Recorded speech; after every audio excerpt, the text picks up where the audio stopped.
Arratsalde on guztioi, ongitorri eta eskerrik asko urteko azkeneko udalbatzara etortzeagatik. Gaur osoko bilkura ezohiko formatuan deituta dago, izan ere legealdi hasieran onartu genuen hilabeteroko azken ostegunean izango zela udalbatza eta kasu hontan gabonak direla medio, aurreratu dugunez astebete, ezohiko formatuan egiten da, baina guk ohiko forma emango diogu, izan ere erregu eta galderetarako eta gobernu organoen kontrolerako tartea ere sartuko baitugu. Beraz, gaurko aztergaien zerrendan 7 puntu ditugu, eta ongi badiriozuzue hasiko gara lehenengo puntutik, eta lehenengo puntua 2025ko aurrekontu orokorra onartzeko proposamena dugu. Lehenengo puntu honetan, adostu dugu bozeramaile batzordean zein izango den jarraituko dugun ordena edo nolabait, eta orden horren arabera alkateak aurkezpena egingo du aurrekontuarena, ondoren udal talde bakoitzak egingo du beraiek aurkeztu dituzten proposamenen aurkezpen bat, horien inguruko valorazio bat egingo du baita ere udal talde bakoitzak, bozkatuko ditugu blokeka udaltaldeen proposamenak, eta ondoren hartuko dugu beste tarte bat valorazio orokor bat egiteko, eta ondoren azkenik bozkatuko dugu aurrekontuaren proposamena. Ongi baderitzozue, hasiko naiz azaltzen pixka bat zein den aurrekontuaren espedienteak jasotzen dituen dokumentuak, izan ere espediente mardula da, ez dakit ia 700 bat horriko espedientea dugu, eta bertan jasotzen dugu udal aurrekontua aparte, zenbait eranskin, hala nola alkatearen memoria, zorraren eranskina, pertsonalaren eranskina, likidazioaren aurrerapena, hau da azaroak 7 arte nola gauzatzen ari den 2024ko aurrekontua bera, hor aipatu nahiko nuke data horretara arte jasotako ekarpenak 21.240.000 eurokoak direla eta egindako ordainketak 20.900.000 euro ingurukoak ditugula. Jasotzen da ere eranskin bezala aurrekontu bateratua, hau da Hondarribiko udaleko eta Arma Plaza Fundazioko aurrekontua bera ere jasotzen da. Zeintzuk diren kreditu konpromisoak, epe edo ekitaldi ezberdinetarako konprometituak dauden kredituak ere zeintzuk diren jasotzen da eranskin batean, eta modu separatuan ere 4. kapituluari dagozkion, 7. kapituluari dagozkion eta 6. kapituluari dagozkion eranskinak ere bertan jasotzen dira. Azkenik espedientea osatzeko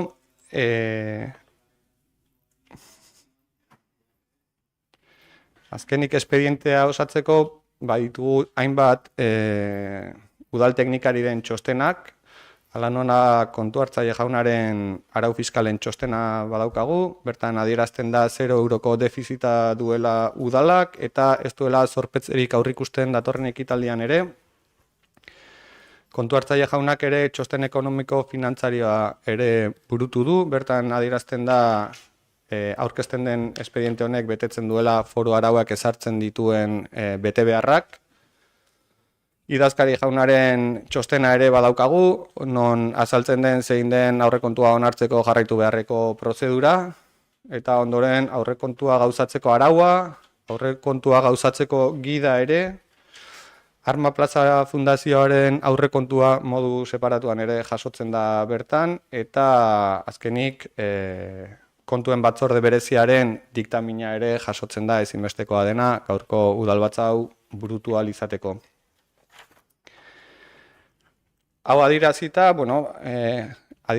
esan nahi dut ere, aurrekontuaren aurkeztea alkateari egokitzen zaiola, bere ardurako lana da, nire ardurako lana da kasu hontan, eta bai esan nahi dudana da, ez dela nik bakarrik burututako lanketa bat, lehen adierazi dudan bezala udal teknikariek ere parte hartu dute, baita ere hartu dute parte gobernu taldeko gainerako kideek, eta nola ez udal talde ezberdinekin ere burutu dira hainbat bilera, azkeneko hilabeteetan zehar.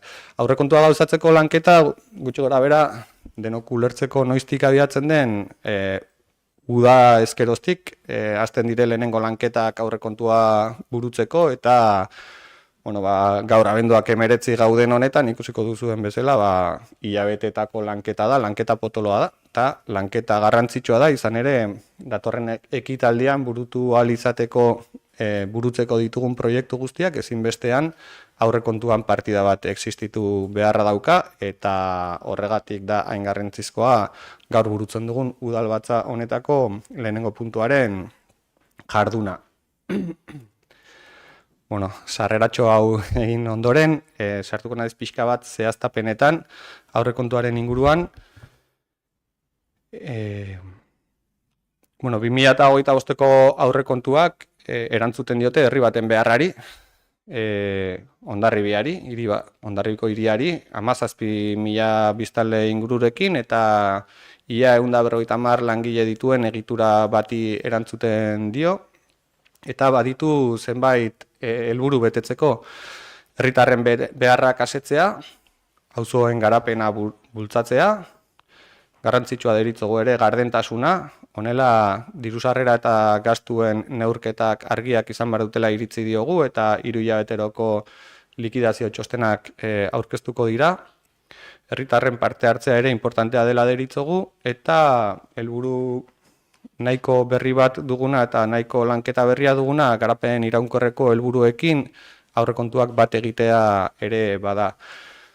Alkatetatik bidali zen lehenengo zirriborroa hain zuzen ere, aurten aurrekontu osoa garapen jasangarriko helburu horiekin lotutako dokumentu bat izan zen, naiz eta gure arteko eztabaida piztu zuen.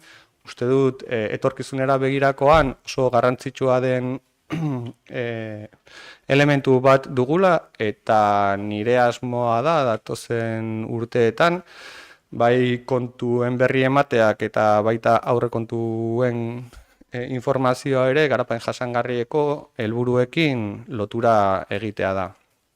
Ez da garrantzitsua nik esaten dudalako, baizik, bai nazio batuen erakundeak eta baita eudelen bitartez ere horretarako tresnak ere errazten ari direlako udal ezberdinei eta horretan gabiltza buru belarri lanean.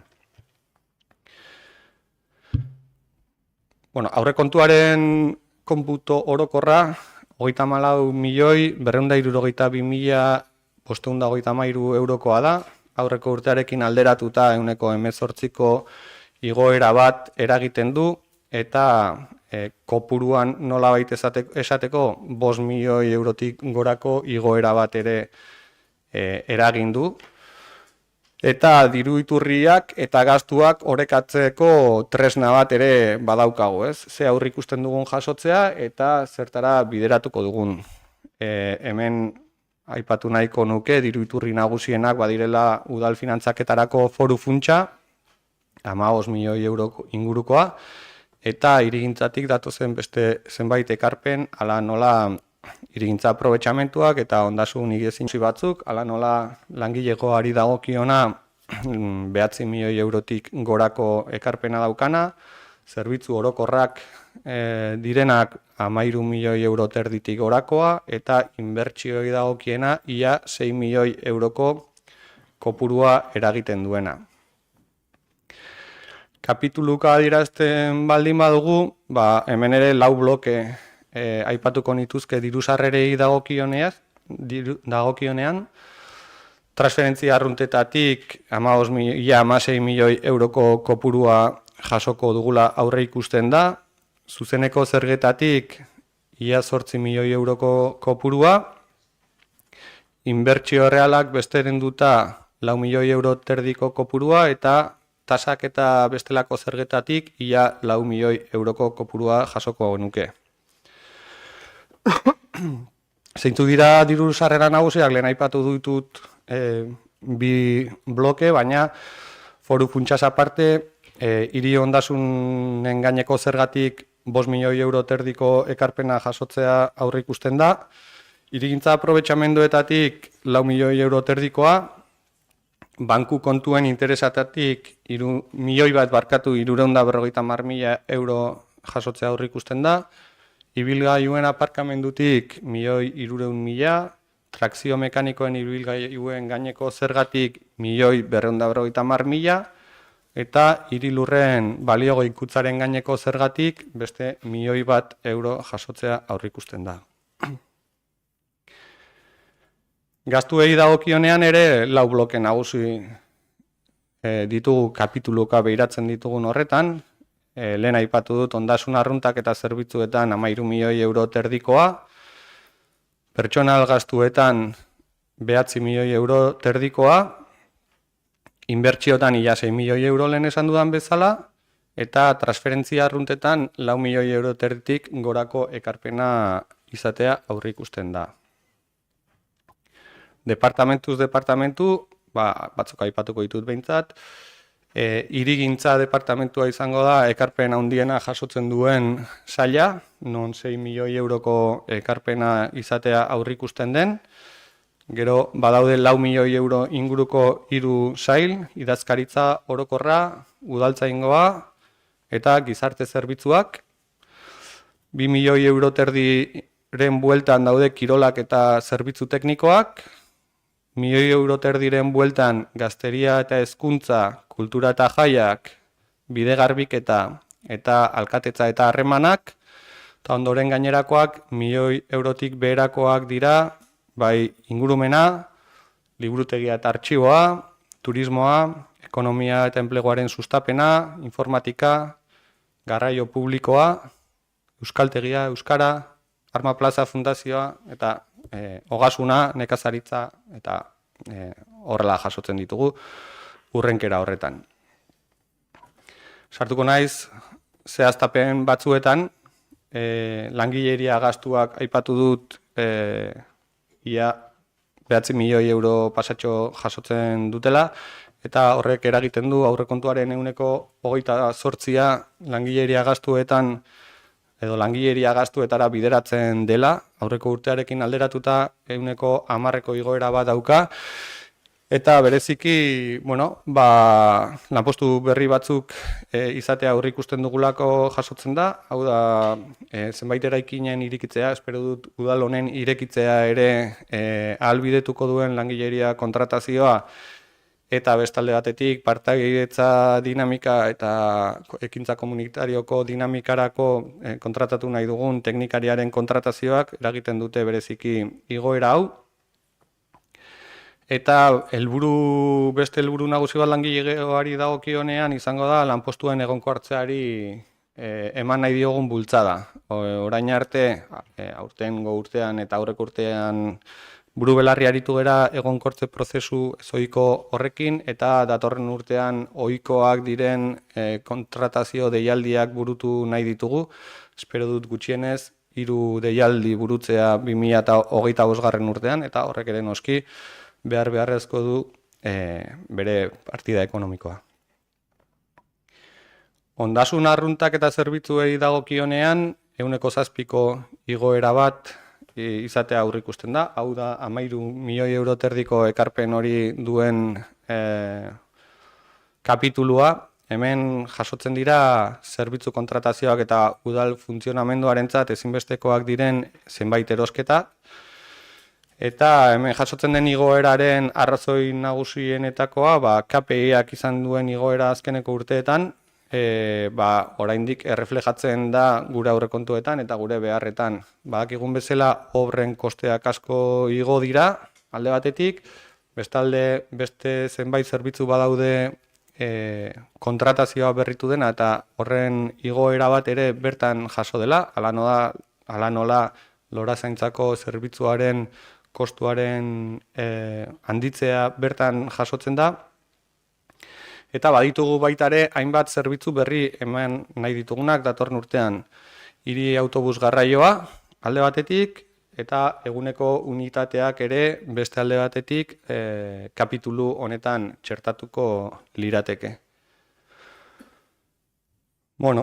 Aipatu nahi nuke baita ere, hemen barruan sartzen direla etxeko laguntza zerbitzuak, 750.000 euro, loretzaintzarena 600.000 euro, autobus zerbitzuarena ia 1.500.000 euro, Arma Plaza Fundazioari bideratzen diren 350.000 euroak, prebentzio komunitariorako 315.000 euro, eta bide publikoen kontserbaziorako beste 300.000 euro ere jasota daudela.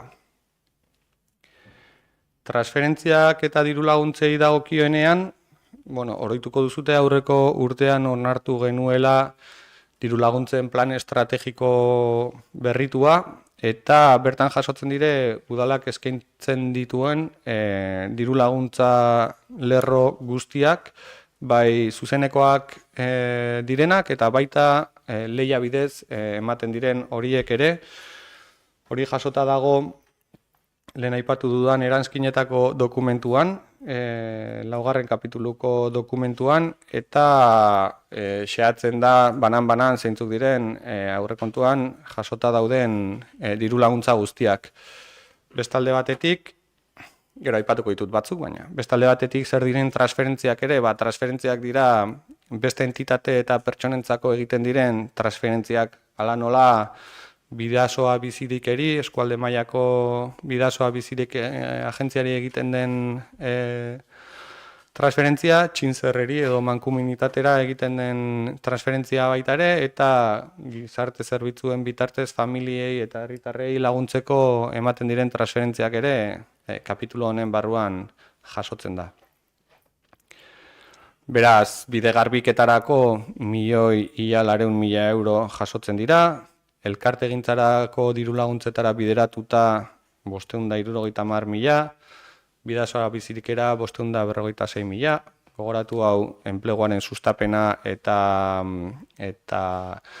ekonomiaren garapenara bideratutako agentzia dugula, gizarte larrialditarako laguntzetan 275.000 euro jasotzen da, Hondarribi musika eskolarako 207.000, bakardadearen aurkako programa berria ere burutzeko hemen 170.000 euro jasota daude. Eta horrela beste hainbat alderdi politikoetarako 170.000, kiroletako diru laguntza lehiakorretan 160.000, gizarte ekimenetarako diru laguntzetan 150.000, Hondarribi Arraun elkartearentzako izenduna, diru laguntza izenduna 150.000, harrera zerbitzua burutzeko Irunekin elkarlanean 100.000 euro jaso ditugu, eta hainbat sari banatzeko beste 50.000. Inbertsioen atala, pasako gara, inbertsioen atalera eta bertan jasotzen da igoerarik, aurrekontuaren igoerarik handiena. Esan dudan bezala, ia 6 milioi euroko ekarpena dauka, eta hemen 2024 urtean hainbat kontratazioetan aurreratu da, lanketa asko aurreratu da, eta bertan jaso ditugu datorren urtean hainbat obra burutzeko beharrezkoak ditugun ekarpenak. Hala nola, Arrantzale auzoko bizi berritzea burutzeko 2 milioi eurotik gorako ekarpena jasota dago, eta baita gizarte zerbitzuen bulegoa ere muliatera pasatzeko egin beharreko obrarako behar ditugun 719.000 euroak ere. Lurzoruaren ondarerako bideratu dira 800.000 eurotik gora, kiroldegiaren hobekuntzetarako ia 300.000 euro, apoaren garapenean jarraitzeko 175.000 euro, hauetako batzuk aipatu ditu ja, baina gaur aipatu nahiko nituzke baita ere beste batzuk aurrekontuan jasota daudenak, eta orain arte ez dugunak berai buruz hitz egin gehiegi, bai Berakaleko eta Igerbideko espaloiako etzeko jasota daude ekarpenak 100.000 euro, Santelmo Gaztelurako beste 100.000 euro jasota daude, plaka fotovoltaikoak jartzen jarraitzeko 59.000 euro jasota daude, Goikorro eta biziberritzeko proiektua egiteko 20.000 euro, bizikletentzako bai garbitzeko gune berri batentzako, aparkatzeko estalpe bat jartzeko eta beste aparkatzeko gune batzu jartzeko 78.000 euro. San Marko Parkerako ere biziberritzeko proiekturako beste 15.000 euro jasota daude. Jaizubeko zubia berritzeko ere 30.000 euro, eta argiteria publikoaren hobekuntzan jarraitzeko beste 150.000 euroko inbertsioa aurreikusita dago. Denborak ere aurrera doanez eta adostu eta genitunez tarte batzuk. Soilik aipatuko dut garapen iraunkorreko helburuekin edo garapen jasangarriko helburuekin bat etortzeko, lau atal nagusi jasotzen direla. Alde batetik ikuspegi sozialeko helburuak betetzeko 14 milioi euro terditik gora jasota dago, bertan lehenengo, bigarren, hirugarren, laugarren, bosgarren, 10garren eta 18garren garapen jasangarriko helburuak sartzen direla. Ikuspegi ekonomikoko helburuetan 2 milioi eurotik gorako ekarpena jasota dago, eta 8garren eta 9garren helburuei erantzuten die. Ingurumen ikuspegiko helburuei 10 milioi euro jasota daude, eta 6, 7, 11, 12, 13, 14 eta 15garren helburuei erantzuten die, eta zeharkako ikuspegiko helburuak 7 milioi euro terdi jasota daude 16garren eta 17garren helburuetan. Beraz, aurrekontuaren azalpena honetara mugatuko dut momentuz, eta gustatuko litzaidake udaltalde bakoitzari hitza eskaintzea, beraien proposamenak aurkez ditzaten, eta proposamen horiek erregistratu dituzten garaien arabera egingo dugu hitzartze hauek. Eta horretarako hasiko gara Ahotsanitz udaltaldeak aurkeztutako proposamenekin. Urriaren 31an aurkeztu zuen 12.109 sarrera idatziaren bitartez, beraz Aitzoli emango diot hitza proposamen hauek aurkezteko. Arratsalde on guztioi. Bertan lan eta bizi, euskaldun, parte hartzaile, solidario eta justizia sozialean sinisten duen hondarribia izango zen Ahotsanitz udaltaldearentzat hiri eredu perfektua. Hori guztia burutzeko ezinbestekoa zaizkigu udaletxetik jarri eta eskaintzen diren baliabideak ugariak izatea, herritarren bizi kalitatea hobetzeko asmoarekin. Helburu orokor horrekin, norbanako herriko eragile zein erakunde ezberdinen ekarpenak gure egin ditugu.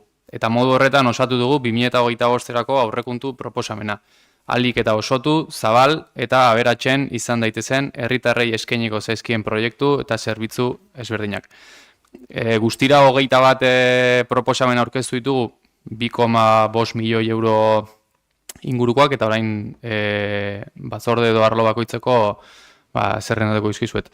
Nortasuna sendotzeko batzordeari dagokionez, sormen lanak dinamizatzeko egitasmoa 15.000 euro, gabarraren kokalekuan babesteko egitura atontzea beste 15.000 euro, artxiboko digitalizazio lanak 20.000 euro, Jesus Karrea 80 urtean zuran ekitaldi xorta burutzeko 2.000 euro, gizarte kohesiorako batzordeari dagokionez, zahartze aktiborako ekintzak burutzeko 10.000 euro, kartelako zerbitzuen eskuliburua osatzea 7.000 euro, bainu egokiturako esleipena 40.000 euro, zaintzaientzako baliabide zerbitzuak 10.000 euro, hiri eta lurralde antolamendurako batzordeari dagokionez, Hondarribiko udal basozainarako 50.000 euro, eraikin publikoetan eguzki plakak jartzeko programa 100.000 euro, Pasaia kaleko berririt hartze obra 1.800.000 euro, Arkoia auzoko proiektuan 70.000 euro, Donostia kaleko proiektuan beste 70.000 euro,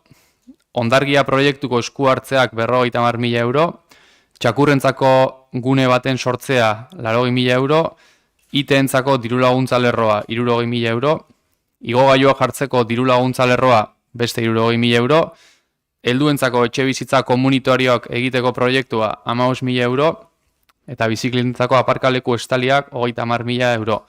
Eta azkenik, osasuna batzordeari dagokionez, azken bi proposamenak, Hondartzako bizikleta pista egokitzerako 10.000 euro, eta Amuteko frontoia estaltzea 50.000 euro.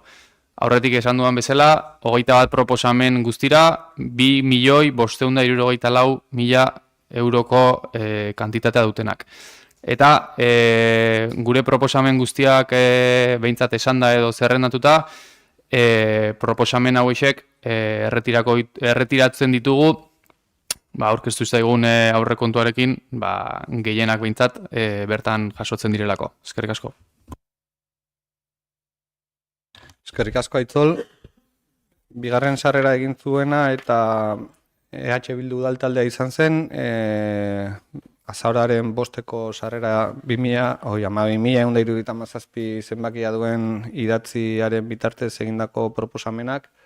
Koldo hori emango diotitza. Mi esker, alkate jauna, arratsalde on guztioi. Ez nahi sartuko diru kopuruetan, ideietaz hitz egingo dut.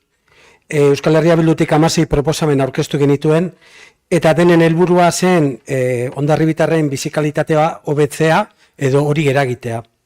Egindako proposamen gehiena gainera modu baten edo bestean aurrekontuetan jasoa daude, eta egia da baten bat ere kanpoan geratu dela. Udalangilegoari begira parte hartze teknikari bat eta udaltzaingoaren enplegu publiko eskaintza udaletik bertatik egiteko proposamena egin dugu. Udaltzaingoari dagokionez, Euskal Herria Bildutik oso garrantzitsua iruditzen zaigu polizia eredua askoz ere herrikoiagoa, gertukoagoa izatea, eta arkauteti zuzenean ez kontratatu behar izatea. Horretarako udalak eskaintza publikoa bideratu behar du eta prozesu hau parte hartze teknikarien bezala martxan dagoela jakitea guretzat pozgarria da. Hondarribitarrok herrian bizitzeko etxebizitza politika publikoa egiten hasteko 2 proposamen aurkeztu genituen, eta horiek ere martxan daude. Turismoaren inguruko hausnarketa egiteko proposamena ere martxan da, datorren udarako turismoa erregulatuko duen ordenantza izateko. Azkenean, mugagabeko turismoak herritarron egunerokotasunean eragin oso kaltegarria sortzen ditu, eta herriaren izaeran ere asko eragiten duelako, eta hau beharrezkoa da. Arautu behar dela argi dugu, turismoa ekonomia eta herritarren arteko oreka bilatze aldera. Memoria historikoan eta kulturan egindako proposamenak ere martxan jartzekoak gara, besteak beste kalean kantuz ekimena. Bidean geratu dira oraingoz zaintzainetzako ikastaroen proposamena, baina ez da baztertua izan, baizik eta lehenengo egoeraren diagnostiko bat egiteko asmoa adierazi zaigu, eta informazio hori edukita plangintza bat egiteko konpromisoa, eta azkenean zaintzen duten zaintzea beharrezkoa da, eta uste dugu bide horretan ere jarraituko dugula. Onartua izan da ere, kirol portuan txirrendentzat parkea ero pump track delako hori egokitzea, eta hilerrian gorpuzkinak erretzeko labea instalatzea ere hor dago. Orokorran esan dezakegu, gaur aurkezten diren aurrekontuak hiri biziago, lagunkoiago eta sozialago egiten dutela. Urteetan batzuk eraman duten postaletako hiritik ihes egin, eta herritarrontzako hiri bat eraikitzen lagunduko dutela gaur hemen onartuko ditugun aurrekontuak. Pena dugu baina, eta orain bai diru kopuruaz arituko naiz, berdintasunean aurkeztu dugun 4.000 eurotako dotazioa ez delako onartu. Alardaren konponbidean 3 zutabe nagusi daudela iruditen zaigu Euskal Herria Bildutik. Alde batetik udala, bestetik herria eta noski, konpainiak. Eta 2025ko aurrekontuetan konpainiei dagokien proposamen zehatza egin dugu. Donostiako udalak herriko danborradarentzat abiatutako diru laguntza eredua oinarri hartuta. Jaietan parte hartzen duten konpainia parikidei alarde eguneko gastuekin laguntzeko 4.000 eurotako diru funts bat proposatu genuen. Egun, 2 konpainiak lukete diru laguntza hori jasotzeko aukera, beraien estatutuen arabera, gizon zein emakumez osatuak egon daitezkelako. Konpainia horiek dira Jaizkibel, konpainia eta Danborra da. Diru laguntza honen bitartez, udalak konpainiak desfilatu alizateko baimena ematerakoan, entzego egunean eta irailaren 8an exigitzen dituen segurtasun eta osasun baldintzetarako gastuak kubritzeko balioko luke. Euskal Herria Bildutik argi dugu herriko konpainia guztiak ez direla berdinak. Eta araudian oinarrituta, herritar guztion eskubidea babesten dituzten konpainiek udalaen aldetik diru laguntza jaso beharko luketela. Berriz diogu, Donostiako danborradaen eredua gertatzen den bezala. Horregatik gure aldetik lanean jarraituko dugu eta 2025ko kreditu aldaketan ere proposamen honek aurrera egitea espero dugu eta baita ere espero dugu etorkizun hurbil baten gaur egun 4.000 euro planteatzen dugun hori gehiago izatea, horrek esan nahiko duelako gero eta konpainia gehiago hartu dutela berdintasunerako bidea. Horrekin batera gaur aurrekontuak onartzerakoan Armaplazako aurrekontuak ere onartzen ditugu. Eta nahiko genituzke aipatu bertan egindako 4 proposamenak, guri onartuak izazkigun 4 proposamenak. Alde batetik, Armaplazako erakusketa gunerako Inesa Gaxenen tamaina errealeko maniki bat egitea. Arma plazako dendan saltzeko dauden konpainia ezberdinetako figura multzoari, Jaizkibel konpainiari dagokiona egin eta saltzen jartzea, 29 urte pasatu behar izan dira Jaizkibel konpainiare salgai egoteko. Hondarribia Nafar portua izan zenaren kontakizun historikoa Arma plazako erakusketa gunean zein web horrian agertzea, herriko kronologi laburtua eguneratzea, eta gero 16. mendeko mapa politikoa erosi edo gutxienez kopia bat egin eta lortzearena, eta gero Hondarribiko itsasondarea balioan jartzeko museoaren ideiaren lanketa. Hauek dira gure proposamenak 2025. Urteko aurrekontuei begira, eta guk ere ikusirik udal gobernuak aurkeztutako proposamenean gehiena jasoak daudela, gure proposamena bozketatik erretiratzen dugu. Eskerrik asko. Eskerrik asko, Koldo. Hirugarren udaltaldea beraien proposamenak registratzen alderdi sozialista izan zen azaroak 11an, 12.202 zenbakidun idatzia erregistraturik, eta Josuri hitza emango diot beraien proposamenak aurkezteko.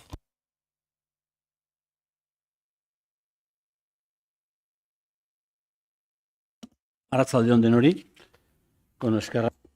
Buenas tardes y muchas gracias por cederme la palabra. Sigue en castellano. El Grupo Socialista ha presentado una serie de enmiendas al presupuesto de un total de 3.751.552 euros, siguiendo los criterios que hemos mantenido en este ayuntamiento, en el que sea una partida que ponga en el centro de la agenda urbana los aspectos más esenciales para la mejora de los ciudadanos de Hondarribia y hacer una ciudad solidaria, que a nadie se le deje atrás y que sea redistributiva y de forma permanente, que hoy algunas están en vigor, otras estarán próximamente y otras en el futuro.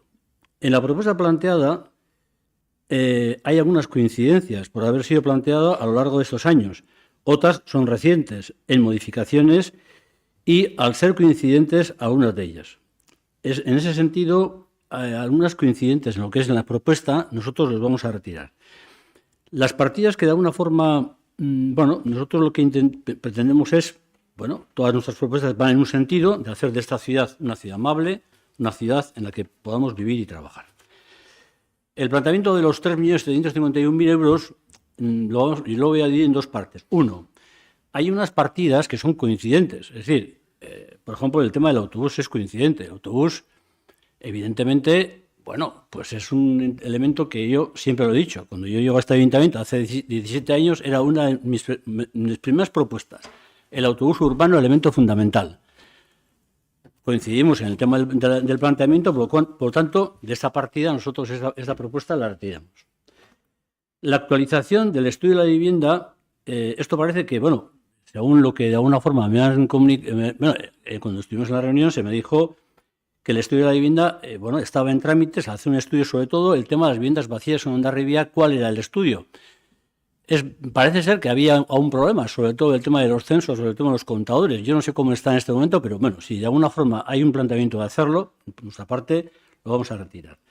El tema del alumbrado de Cuatro Vientos. El tema del alumbrado de Cuatro Vientos llevamos también con este tema un par de años y, pues parece ser que también ya está el tema en funcionamiento, está en marcha, con lo cual no tengo ningún problema en retirarlo de la propuesta de los 3 millones y pico. Sobre el tema de las instalaciones de los servicios sociales de Muliate. Esta es otra de las asignaturas que nosotros siempre hemos procurado, junto con el tema del autobús y los servicios públicos en su momento, y otras más, los servicios sociales, poner en la agenda urbana de la ciudad, porque entendíamos que el lugar que en este momento ocupa los servicios sociales es un lugar en el cual no reúne las condiciones necesarias para atender sobre todo a los ciudadanos y a la parte vieja, sobre todo el tema de la movilidad, e incluso además el tipo de despacho, el tipo de atención, la necesidad de un sitio de reunión. Esta cuestión, después de muchas cuestiones de los últimos 2 o 3 años, yo siempre decía que la movilidad había que ir a lo que es la parte de encima de lo que es en la plaza en Muliate, y hoy es el día que hay una partida presupuestaria que, pues vaya a buen fin, lo cual nos parece muy bien. Sobre el tema de las obras del polideportivo, también hay una partida en este momento en lo que es el presupuesto planteado por la alcaldía. Nos parece bien, es unas obras no sé cómo se van a llevar, porque todavía estamos ahí pendientes, porque en el 2025 pues vence, se podrán hacer algunas cosas, pero bueno, ya sabéis que no se pueden hacer ciertas obras, pero no otras. Sobre el tema de la realización del proyecto de San Telmo, habíamos puesto una partida, pero bueno, aquí también coincidimos con el equipo con la alcaldía en este caso, y bueno, también es verdad que el año pasado también había una partida y no se ha ejecutado. El año pasado también había una partida para San Telmo y no se ha ejecutado. Pero bueno, este año otra vez vuelve a la partida. Las ayudas de emergencia social. Bueno, aquí el tema de las ayudas de emergencia social, bueno, hay una partida de 250.000 euros. Bueno, en principio, bueno, podemos aceptarlo. Si de alguna forma siempre si hay una necesidad, podemos ir a la modificación si hay que ampliarlos. Y el tema del ascensor de la calle Santiago. Bueno, ahí también se nos ha dicho que está el tema del proyecto, en el cual vamos a dar un voto de confianza en esta cuestión. Pero en el resto de los temas, de los 3.751.000 euros, en el resto de los temas tenemos nuestras pequeñas divergencias y son las que nosotros vamos a someter a votación. Y vamos a someter a votación en toda su integridad, porque claro, en esta especie de que, bueno, de pasar un poco la barredora, oye, te acepto esta parte, esto no. A ver, nosotros vamos a plantear las cuestiones en las cantidades correspondientes. Y eso es lo que nosotros llevamos a votación. No en parte, en su totalidad. Porque ya sé que en parte, es decir, el equipo de gobierno dice, bueno, en este caso, por parte de la alcaldía se dice que acepta parte, pero nosotros la votación va a ir por la totalidad. En el cual vamos a empezar por el tema de la movilidad.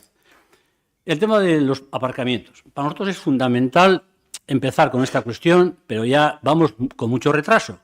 Tuvimos la gran oportunidad, que yo creo que fue un error, de no haber tenido las 100 plazas en Empresa 2, para mí fue un error, pero que bueno, dado el tema ya ha pasado, y creemos que en Javier Ugarte sí es un lugar adecuado para hacer un buen proyecto de un parking, porque Javier Ugarte da la casualidad que incluso podíamos llegar hasta la rotonda de Correos, haciendo 2 pisos, y sería una cuestión para nosotros interesante.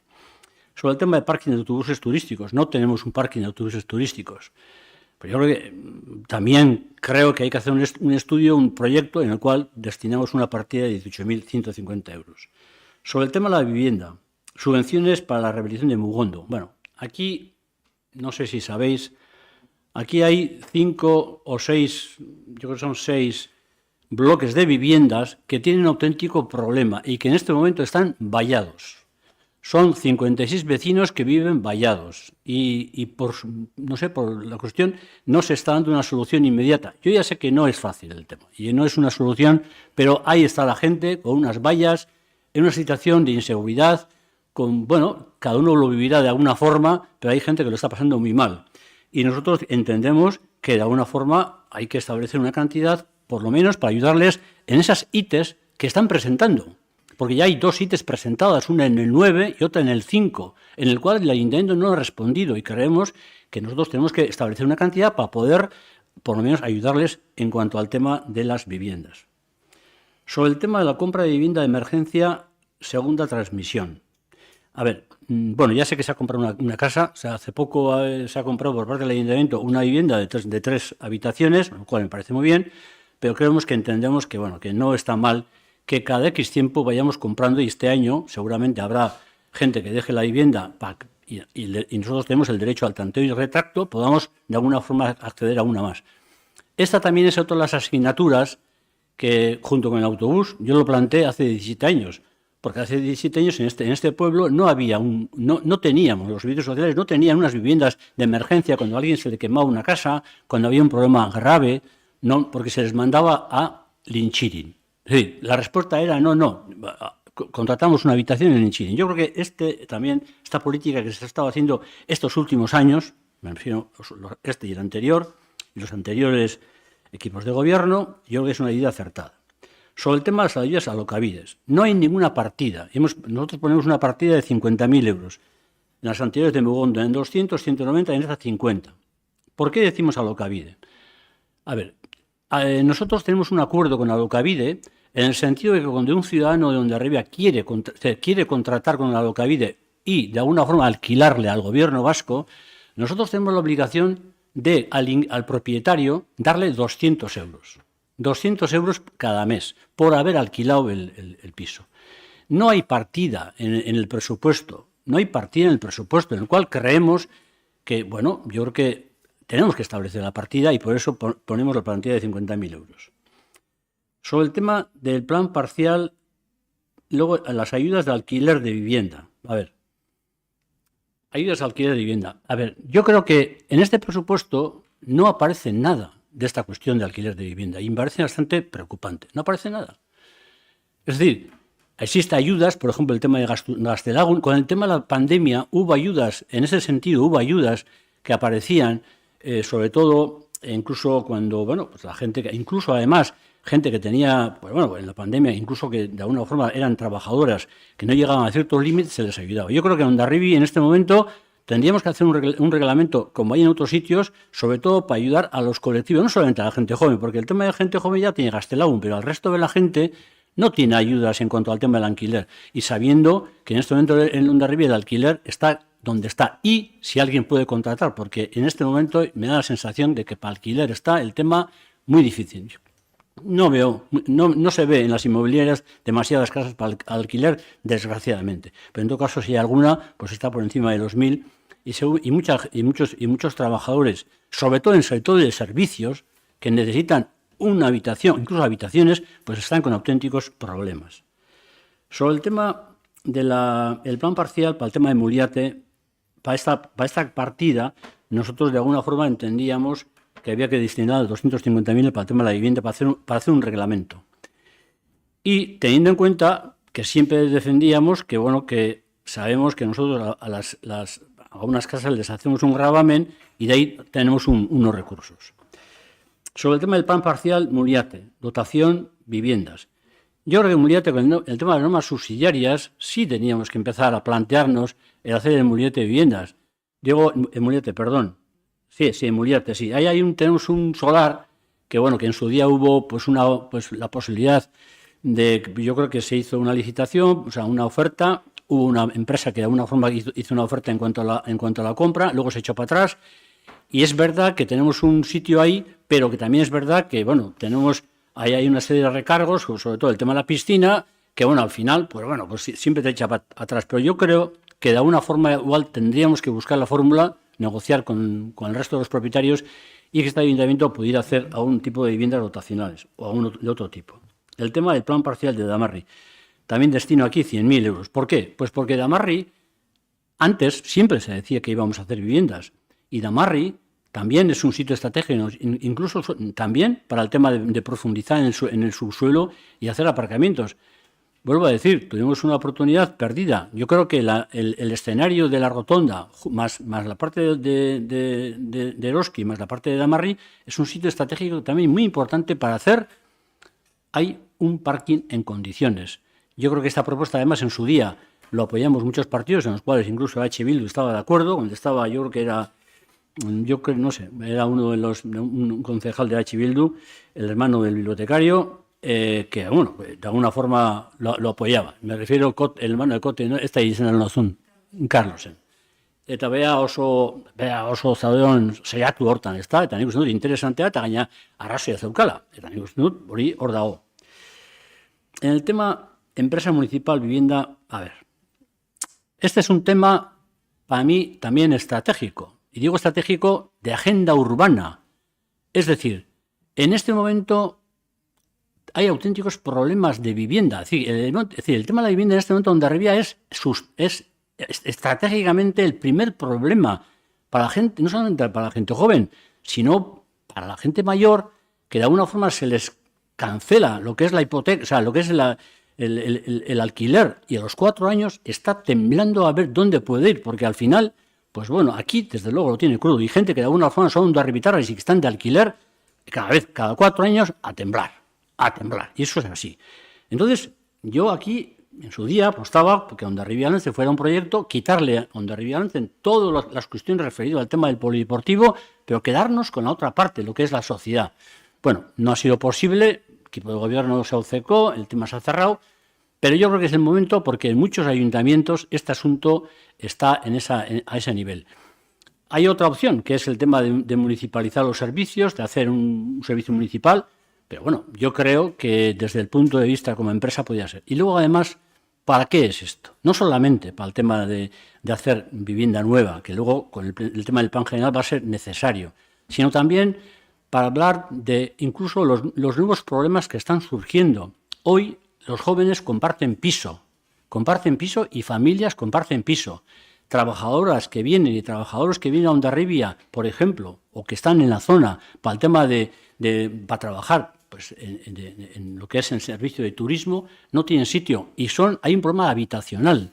Es decir, que la siguiente estrategia tendrá que ser no solamente pisos de 1, 2, 3 habitaciones, sino estrategia de alquilar habitaciones, ser tremendos habitacionales. Y ese es un tema de fondo que de alguna forma desde una empresa pública, de una entidad de gestión del propio ayuntamiento, se debe de preocupar. Porque si nosotros no nos preocupamos, no se va a preocupar nadie. Y ese es un auténtico problema que hay. Y es una nueva dimensión que está apareciendo, que nos parece que es no sé qué, pero es importante. Porque hoy muchísima gente está viviendo en pensiones y gente que viene a trabajar y gente que tiene un salario que no le da y que no le da. Y yo creo que esa es una cuestión, y para todo eso requiere este ayuntamiento, no solamente, sino todos, hacer un análisis profundo de la cuestión y, de alguna forma, darle una salida a este tema.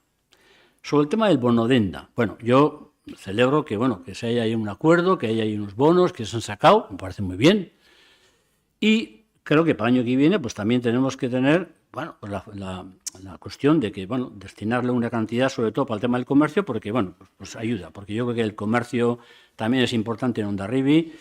Siempre hemos hablado de que Hondarribia necesita un cambio de aire en el sentido de hacer tipo de negocios, es decir, hacer un tipo de política, pero en este momento el comercio es fundamental. Sobre el tema de la accesibilidad, ayudas nominativas colocadas a ascensores de comunidades. Bueno, nominativas no son. Yo ahí tengo que decir que es un error de letra, que son ayudas a ascensores. ¿Por qué? Pues porque en este momento la movilidad es importante y sobre todo gente mayor que en este momento pues tiene dificultades. Incluso luego vamos a probar dos propuestas de escalera y unos ascensores y eso cuesta mucho dinero. O sea, sin embargo, este ayuntamiento, que tiene posibilidades de ayudar, pues de alguna forma no tiene ninguna cantidad a esta cuestión. Y me parece que esa es la cuestión. Y ahí cuando yo en su momento hablaba de lo que es la parte de la redistributiva, la redistribución también es redistribuir, ayudar a esta gente. A mí me parece que es importante. El tema del ascensor de Sordo. Yo no comparto el criterio de que esto hay que esperar a que se haga la obra de lo que es la zona esta, de todo lo que es con Suquía. Pero yo no esperaría. Yo haría el ascensor y luego, si corresponde al constructor el que haga la zona, pues le cobraría. Pero yo ahí, tengo mi diferencia, ahí lo dejo. El tema de las aceras de Vidasoa. Yo el día pasado estaba lloviendo, iba por allí y había un perro y el perro yo creo que se metió todo el cuerpo, se hundió. Yo le vi al perro y entraba el perro y entraba casi, hasta la mitad del cuerpo le entraba en una de ellas. En dual, pues simplemente dejarlo ahí. Y ahí estaba la partida de 80.000 euros que lo planteábamos. El plan especial Regata Santa Engracia, evitar filtraciones. Yo ya sé que al final la pelota aquí sale y ¡plast! Y aparece Costas por la esquina y tal. Pero yo creo que esta es otra cuestión, sobre todo para pues hacer el proyecto. Ya sé que en algunas partes, en lo que son las piedras, se han puesto unas flores y un poquito de barro, pero eso no es una solución. Está el tema de las clapetas. Yo creo que eso hay que dar una solución. Todo el mundo decimos que en esa zona, en vez de soluciones de parche, habría que poner una entrada ahí en lo que es la zona donde el puerto deportivo, pues una especie de, una compuerta, pero mientras llega la compuerta habría que buscar soluciones. Y había que hacer un proyecto de 8.150 euros. El tema de parque de caravanas, pues lo mismo, hacer un proyecto X, unos 18.000 euros. El tema de estudio centro cívico Cándido Saseta. Aquí es la otra asignatura. Es exactamente igual que hubo con el tema de los servicios públicos. Hay un espacio interesante que para la vida cívica de Muliate puede ser importante y sobre todo incluso para descentralizar muchas de las cuestiones de la biblioteca. Ahí se puede montar una biblioteca perfecta, gente para tercera edad, y yo creo que ahí habría que hacer un concurso de ideas y hacer un proyecto para hacer eso un sitio agradable y para que la gente del barrio, cada vez más numeroso, pudiera tener un sitio de desarrollo. Josu, barkatu, denboraz, hitzartu genitun denboraz pasata zaude, zabiltza, bukatzen juteko gero baditugu baita ere beste hitzartze batzuk, eta igual denborak hitzartu genitun denborak. Voy rápido. Bueno, el tema de las ayudas europeas, 80.000 euros, el tema del adoquinado del de Sarra, otros 100.000, el tema del Pipicán, dispensa de bolsas, 50.000. Yo luego ya haré mi observación sobre este tema. El tema de la cobertura de los móviles, 18.000 euros para el proyecto, pues porque aquí hay unas zonas donde no se escucha nada. La extensión de los servicios públicos más, 100.000. El tema de recrecimiento de lezones, 50.000. Colocación de clapetas, 15.000. El tema energético renovable, eficacia energética, sobre todo las ayudas para el tema de las calderas. La educación, la subvención en materia escolar, 100.000. Deporte, construcción de un plusmark, 150.000. Biblioteca, servicios a domicilio de reducido, 18.000. El tema de los cajones de libros que han tenido un éxito y poner alguno más, que son 12.000. Lugar de la memoria histórica, de la memoria de Hondarribia, me parece importante, porque aquí tenemos 7, 8 víctimas mortales, en los cuales una memoria a ellos es importante. Digitalización del expediente de incautación de Oñate, escultura de Arrantzale, edición de la crónica del Bidasoa, euskera, refuerzo extraescolar, 25.000, sobre todo al tema de la migración, porque la igualdad, yo siempre he dicho que la igualdad, también el saber euskera es un elemento fundamental para la igualdad. Digitalización de copiadores de oficios, la municipalización de música escola, y aquí quiero también parar, la municipalización de música escola, que me parece importante, sobre todo para las familias de Hondarribia. Y luego el tema de ayuda energética, el tema de Bemendi, la ayuda a la Cruz Roja, una partida. Es decir, que todas estas partidas, que de alguna forma son las enmiendas que hemos presentado en toda la filosofía, son en torno a 3 millones de euros más menos. Y esto es lo que nosotros vamos a someter a votación después, cuando vamos a las votaciones. Eskerrik asko.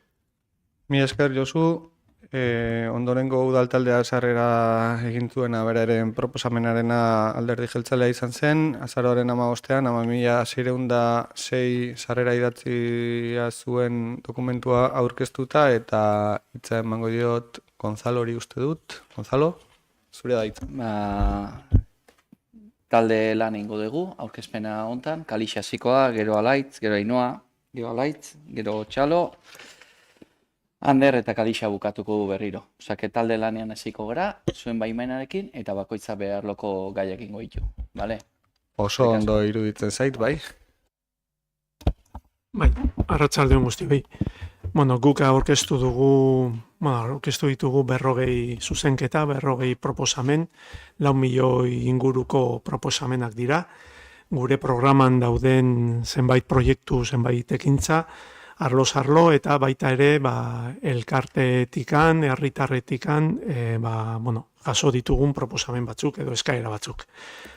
Etxebizitzaren inguruan, gaztei zuzenduta etxebizitzak alokatzeko diru laguntzak proposatzen ditugu 60.000 euroko kopuruarekin.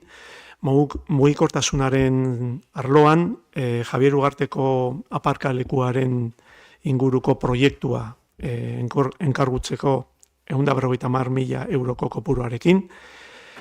Jaizubia eta Bidasoa ospitaleko bidegorri baten bidez lotura hori, falta den lotura hori, 40 metroko lotura hori proiekturako 200.000 euroko kopurua.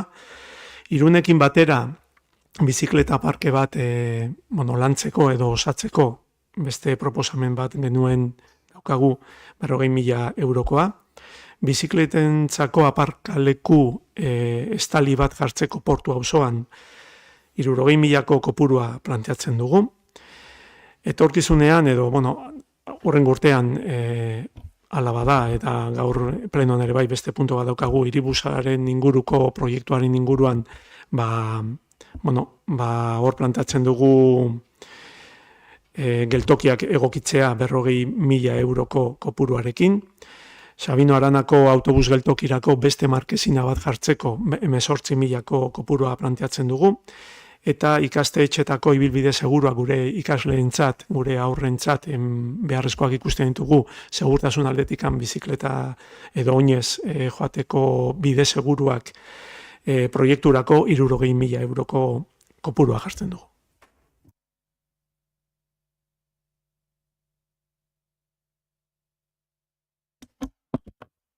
Merkataritza arloan, denda kanpainan diru kopuru handiago bat proposatzen dugu, 50.000 eurokin, eta merkataritza lokalak alokatzeko diru laguntzak 60.000 eurokin.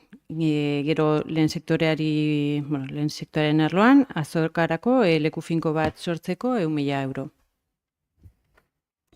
Gizarte zerbitzu arloan, bakarderen aurka lan egiteko proiektuari 150.000 euro bideratu nahi dizkiogu, oso proiektu importantea delako eta indartzea merezi duelako. Kasino zaharrari lotuta eraikina hobetzeko obrak egitea, fatxada eta teilatua, 300.000 euro. Eta helduentzako kirol makinak ere helduentzako kirol makinak 6.000 euro proposatzen ditugu, horrela eskaria iritsi zaigu eta, zuzeneko eskari bat iritsi zaigu eta. Kirolaren arloan, Hondarribia bizirik arloan, Hondarribiko futbol elkartearen zako, indar entrenamenduetarako, eremu bat sortzeko 40.000 euro. Jostaldi pilotarekoaren frontiza konpondu eta margotzeko 5.000 euro, Amuteko futbol zelaiko belar artifiziala aldatzeko 35.000, Amuteko frontoia estaltzeko proiektua gauzatzeko 20.000 euro, gero ja Hondarribiko klonautikoa 2025an txapelketa, itxaskari baitako txapelketa antolatzeko diru laguntza 9.000 euro. Gero orokorrean elkartentzako KPIak edo IPC-ak jasandako gorakadaren eragina ekidetzeko planteatzen dugu 10% bat igotzea, eta hori guztira izango ziren 39.000 euro. Gero, herriko elkarteak erreserba bidez ordutegi zabalean erabiltzeko lokal publikoak egokitzeko, proiektu bat gauzatzeko, 15.000 euro proposatzen ditugu, eta pumptrak eta kalestenia guneak ondo, ekipamendu berri horiek ondo eregitzeko, 350.000 euroko proposamena aurkezten dugu. Bai, bestaldetik, Hondarribia Lagunkoia eta Atsegina izendatuta batez ere hilerriko obrak. Bertan egin behar dena hobetu batez ere irisgarritasuna, batez gero eta jende gehiago errausten delako kolumbario bat jartzia, ez daukagulako, eta batez ere osarioa neko kaskar, neko gaizki dabil, ezin da erabili, eta osari hori berritu. Hortarako 6.000 euroko partida jarri dugu. Irisgarritasuna hobetzeko eta gure mugimenduak hiri barruan hobetzeko, Mendeluko kaleko espaloiak zabaltzeko proiektu bat. Batez ere badakigu jende asko ibiltzen dela handikan onera oinez eta beraien segurtasunerako hobekuntza proiektu bat. Beste atal bat, baina beste auzo batean Aldezarrian batez ere Arategi eta Gipuzkoa plazako adokin guzti horiek eta ur jasotze guzti horiek hobetzeko proiektua eguneratu, badago proiektua eta hori eguneratu, batez ere gero eta ur gehiago sartzen da bertako bajoetan, eta hori ekiditzeko, gutxienez proiektua ez bada eguneratzen, gutxienez rejunteo, badago partia 200.000 euroko bide hobekuntzantzako, eta hortikan hartu, eta lehen bailen egin, zenen bajoak gero eta ura gehiago hartzen dute. San Marcos Parkeko berritzeko proiektua ne ustez dena badakagula argi hau egin behar dela, deno jarri dugu gure partidetan, eta oneri mai gainean jarri, eta denon artean ea lantzen dugun, herriko gure birik handi hori ados jartzen geren, hori hobetzeko, eta irisgarri izateko batez ere, jende heldueltzako, beraien pasioak eta jendea irakurtzen duen, eta lasai nahi duen egon leku zoragarria delako.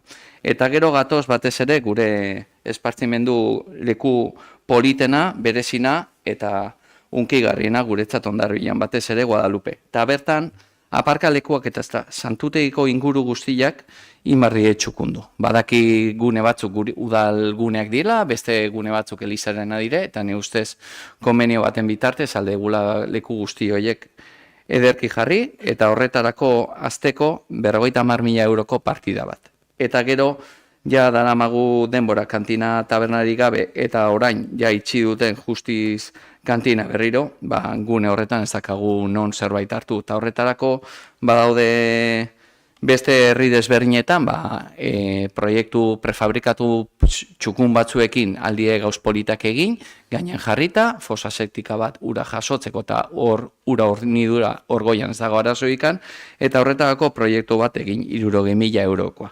Hortako adibide bat, asti kantina zarautzen badakagu, eta guain proiektu eginda, eta gero horren exekuzioa 500.000 euroekin alko zen egin, eta kanon bitartez norbait ere utzi. Eta hori izango zen arlo honetako proposamena. Bueno, nortasuna eta ondarearen arloan sartu aurretik, alaitzek aipatu duen punto bat azpimarratu nahiko nukeni, herriko elkarteak ordutegi zabalian erabiltzeko lokalarena ezinbestekoa da. Dentasuna eman gai honi mesedez, Hondarribiko hainbat elkarte horren oso beharren bai daude. Orain bai, nire arloari dakokionez, alde batetik 15.000 euro eskatzen ditugu, hiriko monumentuetan QR kodea jartzeko, gaur egun egin beharreko lana dela uste dugulako. Bestetik, Amaiurgo herriarekin zenidetza mantentzearen kirola edo kulturarekin zerikusia izan dezaken, ospakizun egun bat antolatzeko 15.000 euro. Ustez, horretarako bideratuta dituzutenak, baino 150 gehiago. Eta azkenik, jaien aurreko larun batian, ez ian zazpian oski, jaitako atari gisa kontzertu berezi bat antolatzeko beste 20.000 euro eskatzen dizkizugu.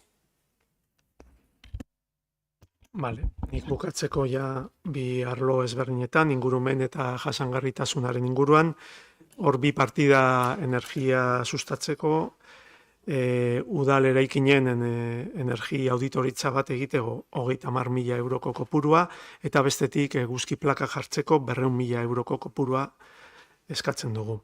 Jaizkibel mendian xendak eta bilbideak markatzeko eta seinalizatzeko, batzuk indarrean daude, binon horrekin jarraitzeko 15.000 euroko kopurua, eta goikorrotako proiektua eguneratzeko 10.000 euroko kopurua planteatzen dugu.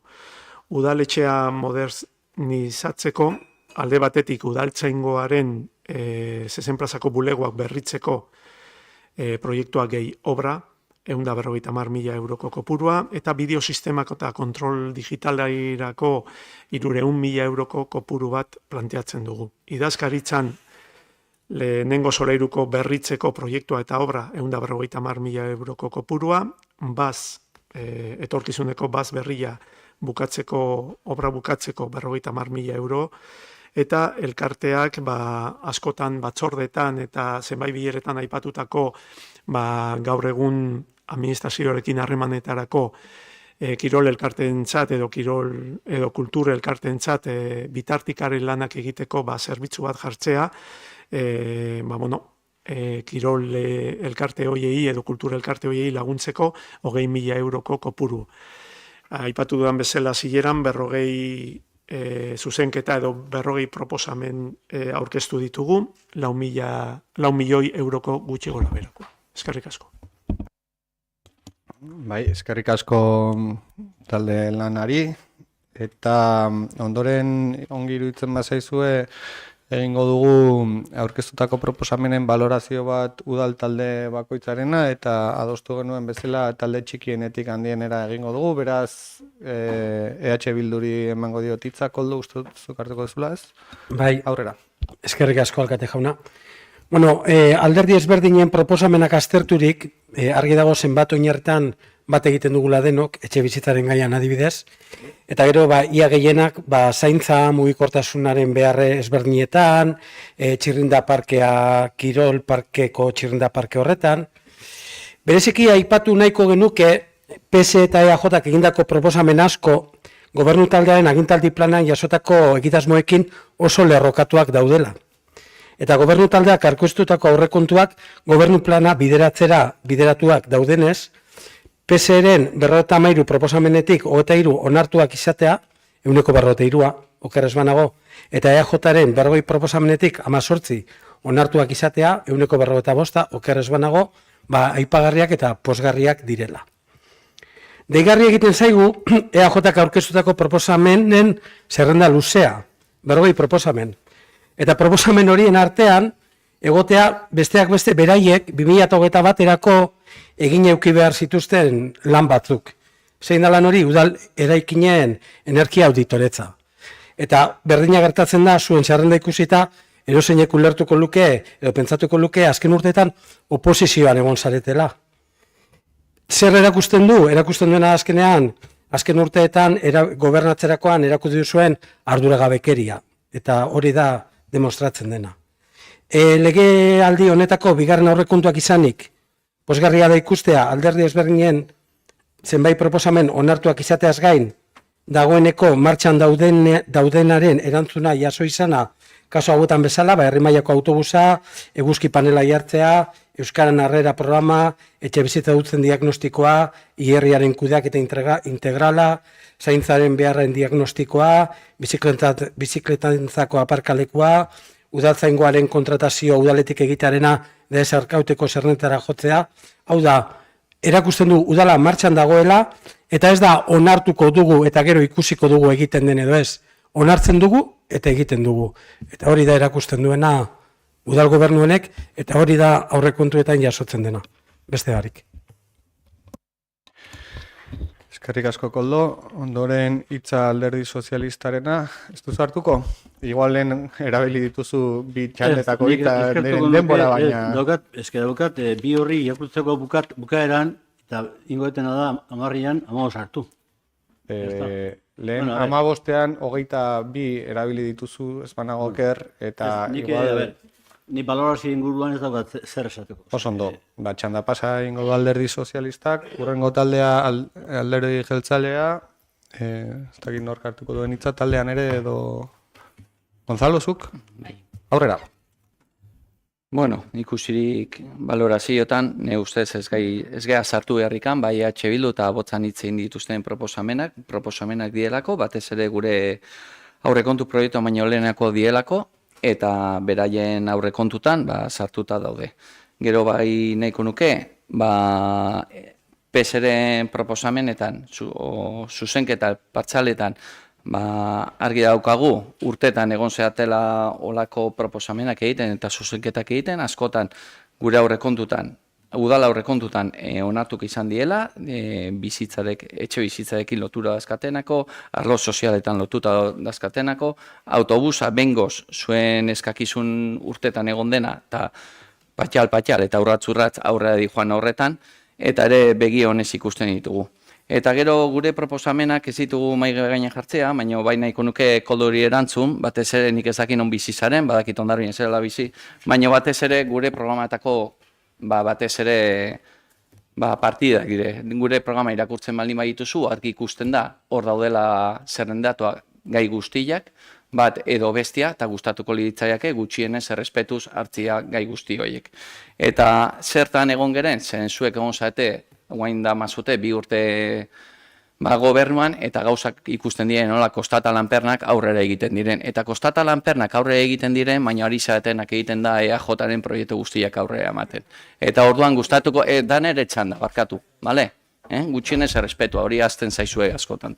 Eta orduan, horregatikan, nahiko nuke, hor argi utzi. Bestaldetik, gure proposamena bozkatuko dugunetikan, bai Soeren eta bai guria, bilek alde ingo dugu. Mila esker. Eskerrik asko, eta azken udaltaldea balorazioa egiten abotxanitz. Aitzol, mesedez? Bai, eskerrik asko. Bueno, lehenik eta behin, eskerrak eman gainontzeko alderdiei, aurkeztu diren proposamen ezberdinengatik, eta proposamen guztiak dira guretzat interesgarri, izan daitezke berritzaile, baina batez ere aberasgarri izango da, herritar ororen bizi kalitatea hobetzen lagunduko duten heinean. Baina kasu honetan, EAJ eta PSren arteko aliantzak sortu nahi duen errelatoaren aurka, non bestei etzaien partida bat onartu, Koldo datuak eman ditu, bakoitzaren zenbat partidatikan jasoko diren 2025ko aurrekontutan, da nik uste dut horrekin gelditu behar garela. Alderdik iratikan aratago, azken finean herritarrentzat onena bilatu behar dugu, eta gure ustez behintzat 2025ko aurrekontutan hala jasotzen bada, irabazle kasu honetan herria izango da, ez? Eta bestetik, aipatu behar dugu ere, bai EAJak eta bai PSek aurkezturiko proposamenak gure bozka kontrakoa izango dela. Jakin badakizuenez, gainontzeko proposamenak txertatzeko beste batzuk ezabatu edo beste toki batetik kendu edo murriztu egin behar dela, eta planteamendu hori ere gaur daño ez da egin, beraz, hori guztia kontuan hartuta, gure bozka kontrako izango da. Eta amaitzeko bai nahiko nuke azpimarratu ideia bat, eta naiz eta batzuek kontrakoa irudikatu nahi izan, guk bai aldarrikatu behar dugu ez gaudela hain urrun benetan oposizioa eta gobernuko alderdian gaudenak. Tamalez hemen bi errealitate edo bi unibertso sortzen ari dira batzuek, eta nik uste dut kasu horretan bidean nahiko hurbil gaudela, hurbiltzen goazela, eta behintzat, guraldetik behintzat heldu dizaiogula horri. Eskerrik asko. Eskerrik asko Aitzol. Bada ulerturik bai Agotxanitz eta EH Bilduk beraien proposamenak erretiratzeko nahia adierazi dutela, idazkari jaunari adierazi nahi diot, bozkatuko ditugun proposamenak izango direla alderdi sozialistak aurkeztutako emendakinen blokea eta alderdi EAJak edo PNVek aurkeztutako blokea ere bozkatuko dugula.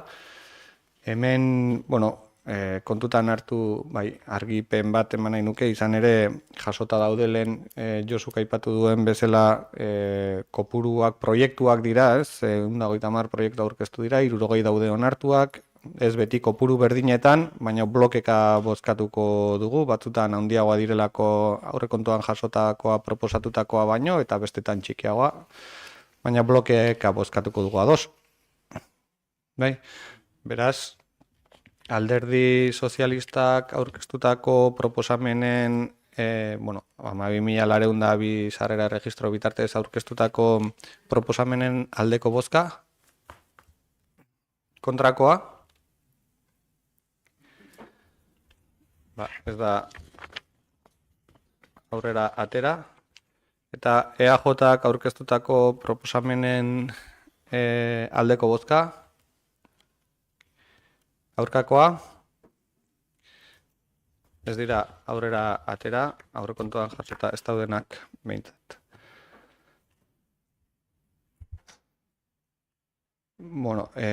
Proposamenaen bozka hau eginda, orain aurrekontu orokorraren balorazio orokor bat egiteko, egingo dugu 10 minutuko saio bat, udaltalde bakoitzak, eta kasu hontan handienetik txikienerako udaltaldeek egingo dute. Beraz, Agotxanitz hasiko da balorazio orokorrekin eta estitxuri emango diotitza. Arratsaldeon, mila esker, alkate jauna. Nik ere koldok egin bezala, hasi nahiko nuke hitzartzea hau agintaldi planan esan genuena saio honetara ekarriz. Bertan esaten bai dugu, 4 urte barru, Hondarribia koloretsuago bat irudikatzen dugula, euskaldunagoa, Hondarribia eskuzabala, elkartasunean oinarritua, Hondarribia modernoagoa, bertakoentzat izango den herri atsegin eder eta justua, parikideagoa eta kanpotik datozenentzako lagunkoia. Modernoagoa, bai. Gure garaira egokituko den administrazio bat behar dugu, dauzkagun erronkei erantzuteko bide berriak jorratuko dituena, prozedura berriak, parte hartzailegoak bultzatuko dituena. Alkateak lehen esan du, eta hala da, alkateari dagokiola aurrekontu proposamena egitea, baina ez du bakarrik egin nahi izan. Alkateari dagokio, baina jasotzen diren gastu eskari ugari horiek orekatzea eskura dituen baliabide mugatuekin. Baliabideak mugatuak direnez, aurrekontua osatzeko lanketak tentsioak sortzen ditu. Tentsioak desira eta beharren artean, tentsioak behar eta baliabideen artean. Beraz, aurrekontua osatzeko lehen zeregina helburuak eta helburuak lortzeko bideak zehaztea da. Testu inguru honetan, debate politiko serioa egiteko aukera ireki zigun alkateak alderdi guztiei. Aurrekontua osatzeko proposamenak egiteko aukera eman zigun guztioi. Zergatik egin du erokeria hau? sinistuta dagoelako, edo sinistuta gaudelako adostasunak eta kontsentsuak indarguneak direla. Prozedura berritzaile hau gainera gardena da, gardentasuna bermatzen du. Diodan bezala, hasieratik guztiok parte hartzera gonbidatuta gaudelako. Hasieratik helburuen finkatze horretan parte hartzeko aukera ireki zaigulako. Baina posizioko alderdiek ez duzue berrikuntza guztoko. Nahiago duzue gauzak beti egin diren bezala egiten jarraitzea. Eta noski jarrera horrekin aurrekontua herritarren zerbitzura dagoen tresna borroka eremu bihurtu da. Ez omen da oposizioak egindako proposamen bakar bat onartu. Baina realitatea da, proiektu asko konpartitzen ditugula. Inkluso Josu saiatu da nolabait hortik ere eskakeatzen, ez? Kointzidentziaz hitz egin du. Baina, hala ere, sarritako epeaz kanpo aurkeztu dituzuen proposamen asko jasota daudela, nik uste dut argi geratu da. Soeren kasuan 3 milioitik gora eta EAJaren kasuan 1.700.000 gora. Ez eduki beldurrik proiektuak konpartitzen ditugula esateko. Adostasuna ona da. Eta herritarren ongizatearekin konprometitutako politika arduratsu baten oinarria dira. Gogoratu nahiko nuke ere aurrekontua konpromiso politikoak benetako konpromiso ekonomiko bihurtzeko tresna nagusia dela. Tresna honen bitartez, egoerak perpetuatu edo egoerak eraldatzeko aukera daukagu. Eta gobernu honek aurrekontuen ahalmen eraldatzailean sinesten du. Batez ere, behar handiena duten hoien egoera eraldatzeko aukera horretan. Eta hildo honetan, edo egoerak eraldatzeko zenbat proiektu aurkezten ditugun, hor ditugu gizarte larrialditarako laguntzak, gizarte ekimenetarako diru laguntzak, harrera zerbitzua, gizarte zerbitzuen bulegoa muleatera eramatea, mugikortasuna hobetzeko programak, prebentzio komunitarioko plana, berdintasun ekintzetarako diru lerroa, Mendeluko opengela, auzo sare programa, hiri autobusa. Aipatu ditudan proiektu hauek 2 milioi terditik gorako aurrekontua egiten dute. Garrantzia duen beste arlo bat inbertsioen atala izaten da. Izan ere, gizartetik eta eragiletatik egiten diren eskari gehienak hemen biltzen dira inbertsiotan. Kapitulo honek, 173ko igoera izan du, alkateak lehen azaldu duen bezala, eta iruditzen zaigu aipatzeko moduko esfortzua dela. Hemendik herriko hainbat auzoetan egingo diren esku hartzeak aterako bai dira. Ez dut sakonduko, baina Arrantzale auzoko obra, Pasaiak kaleko proiektua, Aldezarreko termiten mapa, beharrezkoak denak. Aipatutako proiektu guztiak burutu ahal izateko eta herritar, udaltzai eta politikarion eskari asko sartu ahal izateko diru sarrerak indartzeko lanketa egin behar izan da. Egin behar izan dute, ez? Baita lortu ere, iazko aurrekontuarekin alderatu 18ko igoera bat jaso da. 6. kapituloan jaso da igoera modu nabarmenean, batez ere hirigintza aprobetxamendugatik ekarpenetan. Hauek hirigintzatik eratorritako eskubideak dira, 2006 lurzoruari eta hirigintzari buruzko legean jasotakoak. Beraz, udalaren eskubideak dira. Baina, hau ere, akordiogune beharrean, borroka eremu bihurtu zaigu. Oposizioak aurpegiratzen digu, 2025ko aurrekontuak jasotzen dituen herriko eremu konkretu bati dagozkion hirigintza aprobetxamendu eskubideak fikzio hutsa direla. Eta hemen esan beharra dago, udal gobernu taldearen posizioa legeak diona aplikatzea bezain erradikala dela. Erradikala, aurreko gobernuak Hondarribiako herriarenak diren eskubide horiek ez zituelako kobratu kasu batzutan edo babestutako etxebizitza publikoaren koefizientearen erdiarekin kobratu zirelako. Agian horregatik deitzen diozue eskubidei fikzio. Bukatzen joateko, aurrekontua handitzeko egin diren esfortzuak eginda ere, ez dira bilkura honetan mahai gainean jarri diren proposamen guztiak sartu, egia da. Baina horietako asko agenda politikoan daude. Eta prozedurak aurreratzen lanean egiten baldin badugu, lekua edukiko dute kreditu bigarren bitartez garatu ahal izateko. Aurrekontuak hobetzeko arloak ditu oraindik ere. Efizientzia zorrozten joan beharko gara eta EH Bildu lehen aipatu duen bezala, genero ikuspegia ere gehiago txertatu beharko dugu. Baina prozedura parte hartzaile eta gardena jarri du alkateak mahai gainean. alderdien artean konpartituak diren inoiz baino proiektu gehiago jasotzen ditu. Inoiz baino eraldatzaileagoa da eta inoiz baina gaitasun handiagoa du. Ez daukat, ezer gehiago esaterik. Eskerrik asko. Mila esker estitxu, EAJaren txanda, Gonzalo, zure da hitza.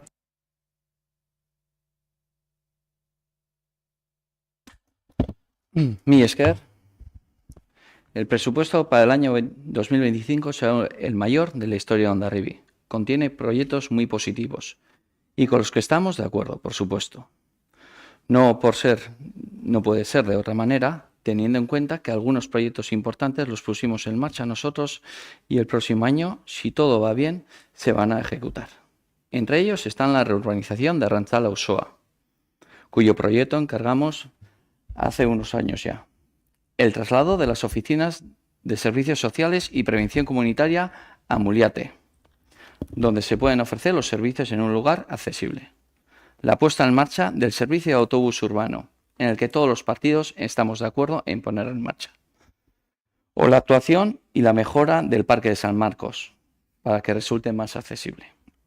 También aprobamos el convenio con Visesa para la promoción de vivienda pública empresa frente a Viteri. Un convenio, por supuesto, por el anterior equipo de gobierno y que serán seguramente las únicas viviendas de protección pública que se van a construir y entregar en este mandato. Y además, el proyecto iniciado del gobierno de EAJ, encontramos en los presupuestos de 2025 partidas para proyectos que nosotros también teníamos en nuestro programa de elecciones 2023. La gestión del polideportivo, Pasaya Calea, que habéis dicho que lo incluís en modificación de créditos, programa para trabajar contra la soledad, programas de auditoría energética, instalación de placas solares. Está claro que compartimos proyectos positivos para la ciudadanía de Hondarribia. Itza Mariari, emango dit.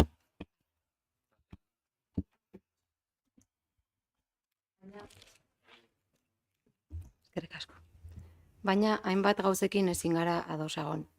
Lehenengoa prozedura da, ez ditxuk esan du. Gure inguruko erakunde guztietan, udaletxe, diputazio, Eusko Jaurlaritzak, gobernuak proposamen bat landu egiten du teknikariekin eta oposizioko taldei aurkeztu egiten die. Talde ezberdinek proposamenak egin dezaten. Baina orain Hondarribian ez da horrela.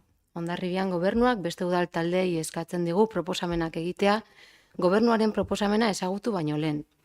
Diru sarreren kopurua jakin baino lehen. Udal teknikariak egiten dituzten proposamenak ezagutu baino lehen. Gobernuan dauden talde politikoek ere egiten dituzte proposamenak. Zaila egiten zaigu egoera ulertzea egia esateko. Ez dugu lan egiteko modu hau partekatzen, eta argi esan dugu. Ez dugu informazio guztia hasieratik eta ez zaigu justua iruditzen. Aitolek esan du hemen bi errealitate kontatzen ari direla batzuk. Bi errealitate kontatzeko bi kontakizun behar dire, eta horretarako bi egon behar dira kontatzen. Bakoitzak jakingo du, zein errelato iruditzen zaion egokiagoa edo sinesgarriagoa. Por otro lado, no podemos aceptar que se diga que el presupuesto ya incorpora propuestas de AJPNV por valor de más de 1,5 millones. Recibimos las respuestas a muchas de las enmiendas y en algunas se indicaba que esa petición ya estaba incluida en el presupuesto inicial. De acuerdo, pero de una manera muy general, en partidas generales, sin ninguna garantía de que se vayan a ejecutar esos proyectos de la manera que nosotros los entendemos. Y ponemos un ejemplo muy sencillo. Pedimos una partida específica dentro de las fiestas para hacer un concierto el día 27 de agosto, sábado. Y se nos responde que ese día se hace gaste eguna y que hay dinero reservado para esa ocasión. Son 10.000 euros que se cuentan como que ya compartimos ese proyecto.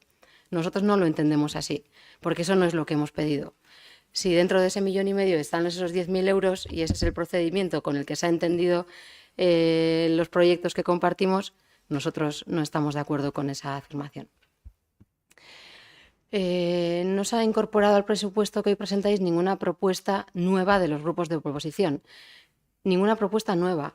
No hay flexibilidad a la hora de haber reducido propuestas vuestras e incorporar de la oposición. Los únicos cambios que ha tenido la primera propuesta que recibimos a la que hoy traéis aquí tienen que ver con proyectos que, por el motivo que sea, no se llegaron a incluir en la primera versión. Pero no se ha incorporado ninguna propuesta de los grupos de oposición que no sea de esos proyectos que compartimos. Y sin ningún miedo digo que compartimos proyectos, pero de los que no compartimos, este equipo de gobierno no ha incorporado ningún nuevo proyecto. Otros aspectos que no compartimos es la bajada de partidas, por ejemplo, para actividades del sector del comercio, 100.000 euros menos en 2025, o que no haya ninguna partida destinada a facilitar el acceso a la vivienda. Oraindik, hainbat balkoietan ikusten dira oposizioan zinetenean martxan jarri zenuten kanpaina Hondarribian bizi nahi dugu. Baina gaur, aurrekontu honetan, ez dago Hondarribitarrei etxebizitza eskuratzea errazten dien partidarik. Guk gutxienez ez dugu aurkitu. En realidad, lo único que hemos encontrado en relación a vivienda es esa partida que ha aumentado muchísimo en relación a los aprovechamientos urbanísticos. Es curioso que en el capítulo de vivienda no haya prácticamente ninguna referencia en el presupuesto, pero sí a los aprovechamientos urbanísticos que se van a obtener del desarrollo de viviendas privadas en el entorno de la urbanización Jaizkibel, en el Golf. Y nos preguntamos si es ahí donde este gobierno va a poner el foco y sus esfuerzos en materia de vivienda, en recoger aprovechamientos urbanísticos de la construcción de viviendas privadas. Para la elaboración de estos presupuestos se han subido los impuestos y las tasas de manera general un 3,5%. Se ha pedido un mayor esfuerzo a la ciudadanía para ofrecer más servicios públicos, pero no se ha tenido la misma consideración, por ejemplo, con clubes y asociaciones de la ciudad a los que no se ha querido subir la subvención, tal y como habíamos solicitado entre nuestras enmiendas. No nos parece una propuesta coherente. Tampoco hemos encontrado ninguna partida destinada a realizar un proceso de presupuestos participativos de esa manera de la que se pedía durante años. Hay un proceso de participación que viene del planeamiento, pero no tenemos claro si es un proyecto para decidir qué se va a hacer con un dinero que está ahí programado. Bueno, orduan, honengatik, guztiagatik, ezin dugu aurrekontu honen alde bozkatu, baina ez dugu kontra bozkatuko ere, hainbat proiektu begionez ikusten ditugulako eta partekatzen ditugulako. Horregatik, EAJ udal taldea abstenitu egingo da. Urteetan, EAJaren udal gobernuak aurkezten zuen aurrekontuan, agertzen ziren proiektu eta ekimen asko partokatzen zituen Abotxanitzek oposizioan zegoenean. Aurten egin den kontakizun hori kontutan hartuta, urteetan zehar alderdi guztiek partekatu ditugu proiektu asko. Baina diferentzia zein da? Kasu honetan Abotxanitzek beti kontra egiten zuela. Guk berriro ere abstenitu egingo gara urten. Zein dago deseroso akordioekin? Eskerrik asko, bioi, eta ondorengo txanda Alderdi Sozialistako Josu zurea da hitza. Bueno, presupuestos 2025 son unos presupuestos mejorables, por unos presupuestos sociales y cercanos al ciudadano. Desde la alcaldía se nos presentan unos presupuestos que ascienden a un total de 34.262.533 euros. Si bien son cantidades importantes, son unos presupuestos que no son realistas más allá de establecer unas inversiones elevadas, dejando aspectos de la vida diaria fuera de los mismos. Para empezar, en el capítulo de ingresos, por parte de la alcaldía, se nos presenta que la partida de ingresos de 4.503.000 euros provienen de unos hipotéticos ingresos procedentes de aprovechamientos urbanísticos. Estos provienen de las edificaciones que se realicen y, en concreto, entre otras edificaciones de los 25 parcelas en la urbanización Jaizkibel. Entrando en el detalle y en el presupuesto del 2024, las previsiones de los aprovechamientos urbanísticos eran de 500.000, de los que en noviembre de este año tan solo se han recaudado 178.108 euros. No se entiende cómo en este caso la alcaldía nos presenta una entrada de ingresos con los antecedentes que tenemos sobre esta cuestión. Además, sin tener un plan general de ordenación urbana aprobado, es complicado que se lleven a cabo estas iniciativas. Hay que pensar que estas parcelas y otras pueden tener unas calificaciones diferentes a las actuales en las normas subsidiarias. Por lo tanto, son ingresos hipotéticos. Antes de entrar a valorar las partidas de gasto, tengo que hacer una referencia a la forma de plantear por parte de la alcaldía la metodología de elaboración del presupuesto. Desde la alcaldía, la oposición, y en este caso al Grupo Socialista y al resto de los partidos, incluyendo a los que conforman el actual equipo de gobierno, se les pide que presenten propuestas al proyecto de presupuesto de 2025. El Grupo Socialista entiende que este procedimiento no es garantista ni transparente. Quien pone las normas en juego es Alcaldía, a la vez que esconde el tamaño de la pelota con la que jugamos, que no es ni más ni menos que la cantidad de gasto que se puede permitir este ayuntamiento en función del ingreso y sus obligaciones, lo que se llama el tope de gasto. No entendemos cuál es el motivo de esta forma de proceder, pero lo cual sí estamos dispuestos a exigir al alcalde que cambie de actitud y plantee las cosas de forma razonada, que presente su propuesta y, si es posible, consensuada con su equipo de gobierno, antes de presentarnos a la oposición un proyecto. Con este procedimiento puede ocurrir cosas tan extrañas como que las propuestas del alcalde, alguien en su equipo de gobierno le enmiende la plana. Sencillamente no entendemos esta forma de actuar. En el contexto del presupuesto hay algunas cuestiones que desde nuestro punto de vista nos preocupan. Y en primer lugar, el déficit nuevamente en el polideportivo, que supone en torno a 300.000. Por menos se ha liquidado Hondarribia Lantzen. El argumento fue que era insostenible, cuando el déficit venía del polideportivo, algo que a día de hoy no está en vías de solución. Nos preocupan las importantes reducciones de los servicios sociales en materia de ayudas a familias y ayudas energéticas, con una rebaja del 50% en cada una de las partidas, de 40.000 a 20.000 en cada una de ellas. Es llamativa también la reducción en materia de personal de los servicios sociales. No se entiende cómo cuando hay una subida del presupuesto del 15% no salga reforzado el Departamento de Servicios Sociales, que en estos momentos es necesario reforzar, sino que se reduce el 10%. Lo mismo se puede decir del servicio de archivo, que supone un 50% de reducción, cuando la política de este ayuntamiento hasta la fecha ha sido la de dotar al archivo de recursos para digitalización y el vacío de documentos. En materia de vivienda no hay una sola mención a la ayuda de alquiler para los ciudadanos de Hondarribia, ni para Alokabide. Hay que recordar que el ayuntamiento tiene el compromiso de aportar un dinero a las personas que alquilan su vivienda, y tampoco hay mención a las ayudas de los alquileres para los ciudadanos, sabiendo la situación en estos momentos de Hondarribia. El Grupo Socialista ha presentado una serie de enmiendas a las propuestas del alcalde, un total de 3.751.552. En ellas se abordan cuestiones como la movilidad urbana, la vivienda, las ayudas al comercio y propuestas de aparcamiento y ayudas sociales. De las enmiendas planteadas por el Grupo Socialista, algunas de ellas son coincidentes. Sí, ya sé que es un término un poco peyorativo, no sé si es peyorativo o una cosa rara, sí, es que son coincidentes. O sea, es decir, una parte importante de lo que nosotros hemos planteado y el equipo de gobierno son coincidentes. Y estas contemplan el proyecto de presupuesto de la alcaldía y están contempladas, coincidiendo en el tema del autobús urbano, la movilidad, el acondicionamiento de los servicios sociales, cuestiones que han sido reivindicadas históricamente del Grupo Socialista, que comenzaron sus pasos en la anterior legislatura. Y ahora voy a entrar, es decir, de los 3.700.000, las partidas que yo he mencionado son 3.047.000, de los cuales lo que nosotros hemos retirado son 774.450. Es decir, esos millones que aparecen por ahí no los he visto por ningún lado. Esto es una forma, es decir, la forma como estamos haciendo es una especie de ingeniería procesal, ¿eh? Es una ingeniería de procedimiento de presupuesto. Lamentamos que el resto de las propuestas planteadas por el Grupo Socialista no se recojan cuestiones como ayuda a paliar la situación de la vivienda de los ciudadanos de Mugondo, a partir de 250.000 euros para ayudas a los ciudadanos de todas las edades. Se rechaza también la partida de 100.000 euros para el material escolar. Tampoco es aceptada la partida de ayudas para la edificación energética. Se rechazan las medidas que evitan las inundaciones y subidas de mareas, tanto en Mendelu, subiendo de Lezones, como en la Reca de Santa Engracia. El proyecto de Javier Ugarte es otra de las propuestas que también están rechazadas. En vivienda hemos planteado dos cuestiones que nos parecen necesarias. Se trata de los dos proyectos, uno el de Muriate y el terreno del ayuntamiento y otro el de Damarri. Y en este último, hacer un parking a niveles menos 2, es una zona de entrada que reúne unas condiciones excelentes, y la partida era de 200.000, que ha sido rechazada.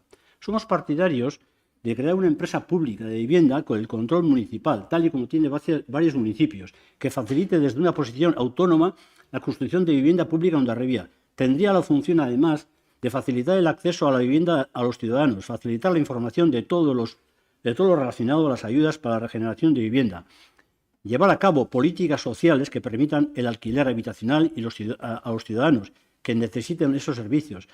Lo permitiría los sectores como la hostelería y sus trabajadores y pueden acceder a una vivienda cerca de su trabajo. Y en esta partida eran 100.000, también ha sido rechazada.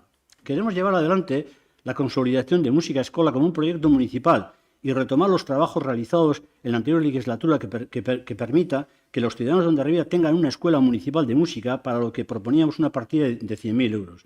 También planteamos la consolidación de un lugar de la memoria que recuerde a todas las personas asesinadas en Hondarribia y que están contempladas como víctimas por el Gobierno vasco con una partida de 6.000. Preparar un proyecto de centro cívico en Muriate que responda a las posibilidades de que los ciudadanos de esta zona tengan un lugar de reunión, un espacio para la biblioteca, para una ludoteca de barrio, salón de reuniones. Sería conveniente preparar una comisión de encuesta para su consulta, para lo cual destinamos una partida de 18.150 que también ha sido rechazada. En materia de ayudas sociales, tanto en ayudas de familias como en ayuda energética, la propuesta nos parece bastante reducida, en lo que creemos que deben de aumentar hasta 100.000 euros en el caso de las familias y a 75.000 euros en las ayudas energéticas. Y en este tema me paro un poco en el sentido de que cuando de alguna forma se plantea esto, se nos dice de que no se gastaba más en familias. Yo a veces, claro, si no ponemos partidas, pues tampoco vamos a gastar. No estaría de más analizar si en este momento en Hondarribia, más allá de que si las partidas se gastan o no, qué necesidades de los ciudadanos hay. Es decir, en este momento se está diciendo que la pobreza infantil está en torno a los 28% a nivel de España. Hombre, algo habrá también en Hondarribia. Es decir, que de alguna forma no decir, no, es que no vienen, es que no es necesario porque no se gasta. No, oiga, no estaría mal el que hiciéramos un estudio, igual que como la vivienda, hiciéramos un estudio de cuál es la situación real de la gente de Hondarribia, tanto de niños, de los críos como de los mayores. No estaría mal. Y sobre todo, igual, seguramente estas partidas las aumentaríamos.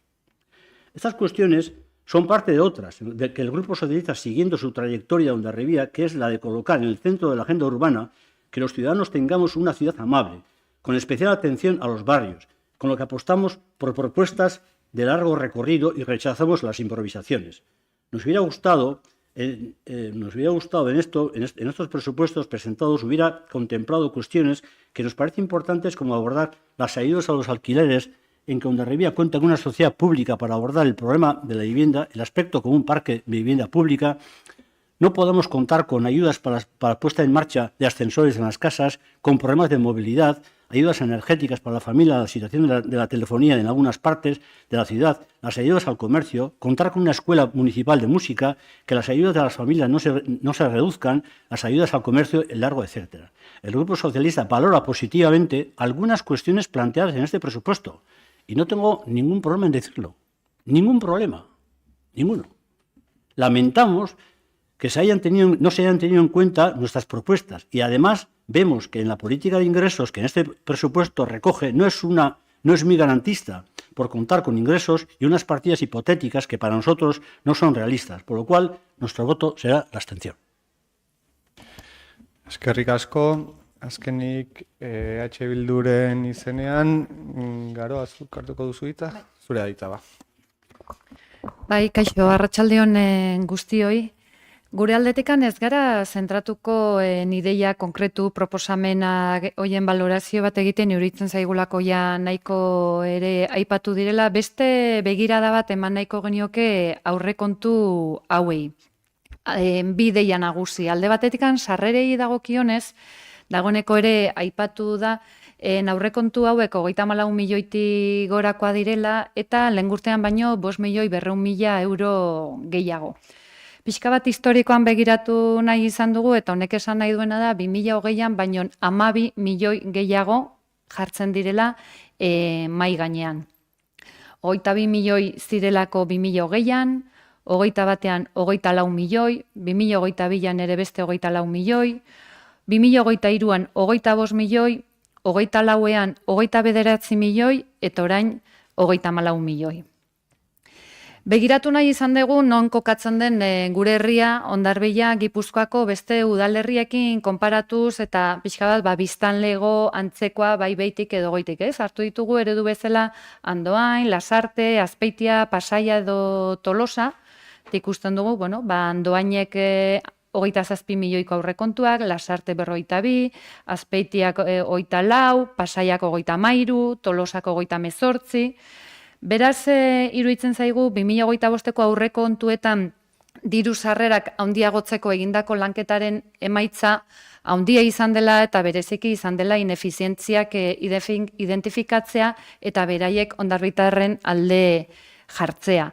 Azken finean, diru guzti hauek albideratzen digutelako proiektuak aurrera eramatea eta ikusi dugun bezala, badaude ideia asko, zerrendan ezinean gelditu direnak. Hori izan mai gainean jarri nahi genuen beste bat, baina gero dago beste ideia bat azpimarratu nahi genukena eta da gastuei. Ze denbora guztian gaude ideietaz hizketan, proiektuetaz hizketan, baina nola egiten ditugu posible proiektu horiek edo ideia hauek. Eta horretarako begirada jarri nahi izan dugu gastuen alorrean lehenengo kapituluari. Azken finean erreferentzia egiten diola pertsonal gastuari, udalak bere ze pertsonal baliabidekin, ze muskuluarekin aurre egiten dien jasotako proiektu guzti hoiei. 2025ko aurrekontu hauek aurten aurkezten direnak eta kontutan hartuta Eustaten arabera 2024ko urtarrilaren batean zenbat biztanle zauden herrian, esaten digu 550 euro ordaintzen duela herritar bakoitzak, hondarbitar bakoitzak, udal langile bakoitzarentzako. Igorrek aipatu digu hasieran udalak 150 langileko langileria osatzen duela. Guri suertatzen zitzaigun galdera, 550 euro pertsonako asko da, gutxi da. 2024ko tara juten baldin bagera 507 euro zen pertsonako inbertitzen genuna udal langileengan. Lehen aipatu da, 2025an badago kontratazio berriak egin nahi direla eta oso beharrezkoak baditugun teknikariekin. Eta berriz ere galdera berdina, hori zer da, asko, gutxi da, Hondarbila zer dugu, beste Gipuzkoako herriekiko parekatuta dago, atzeratuagoa dago, ez? Eta ulertzen duguna da, datuek beti laguntzen digutela erantzuna ematen, eta gero bakoitzak egingo dula bere irakurketa.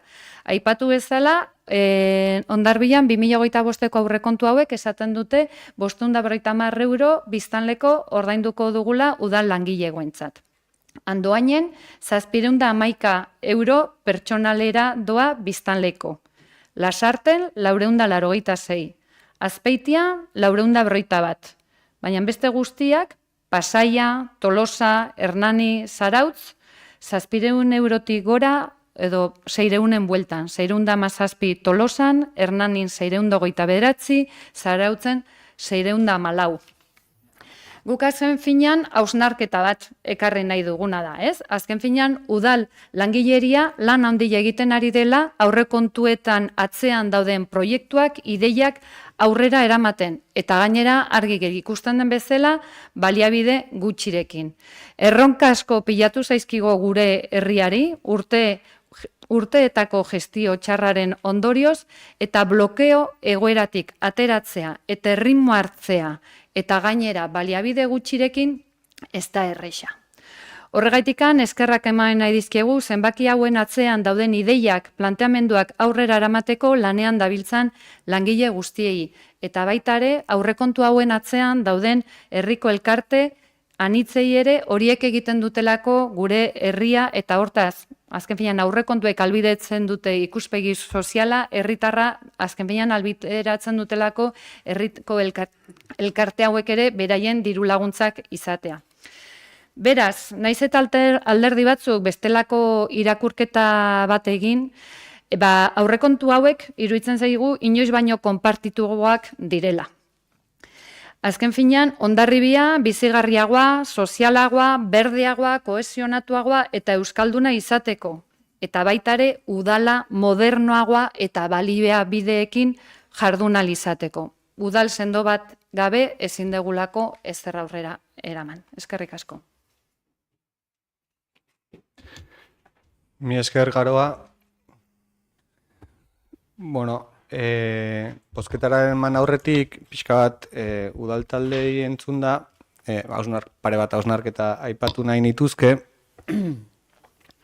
Lehenik eta ben eskerrona adirazi, uste dut lanketa handia dela aurrekontuak aurkezteko egiten den saiakera hau, ez soilik alkatetzatik, gobernutaldetik, baita ere lehen hasieran aipatu dudan bezala udaltalde ezberdinetatik ere, bai ikusi dut eta udaltalde guztiak adierazi duzute kointzidentzia asko baditugula, talde ezberdinek, orduan azpimarra jarriko nahiko nuke herriaren, Hondarribiaren beharren ikuspegian kointzidentzia asko baditugula udaltalde ezberdinek eta hori bai niretzat eta gobernu taldearentzat erronka bada kointzidentzian ditugun ikuspegi guzti horiek gauzatzen jutera, ez?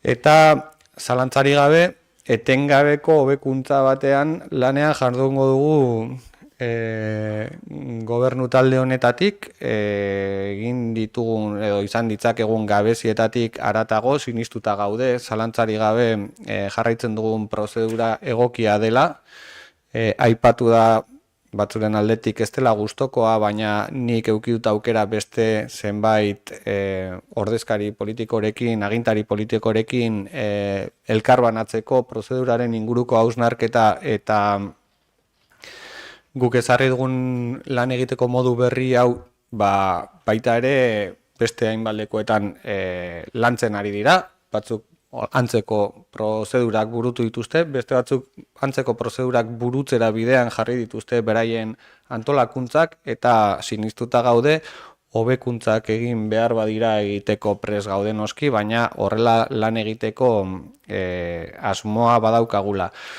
Izan ere, hemen esan da, zerotik landu nahi dugu udaltalde guztiekin egin beharreko aurrekontua, badakigu guztiok uste dut inor ez dela hemen ez jakina, guztiok badakigu aurrekontu bat egiterako garaian ziurrenik ez seguru denok utzi behar ditugula hainbat proiektu albo batera beste momentu batzutarako, izan ere baliabideak mugatuak diren heinean denok ditugu albo batera utzi beharreko proiektuak eta espero dut ibilbidean gauzagarri izatea ez dakit guztiak, baina horietako asko.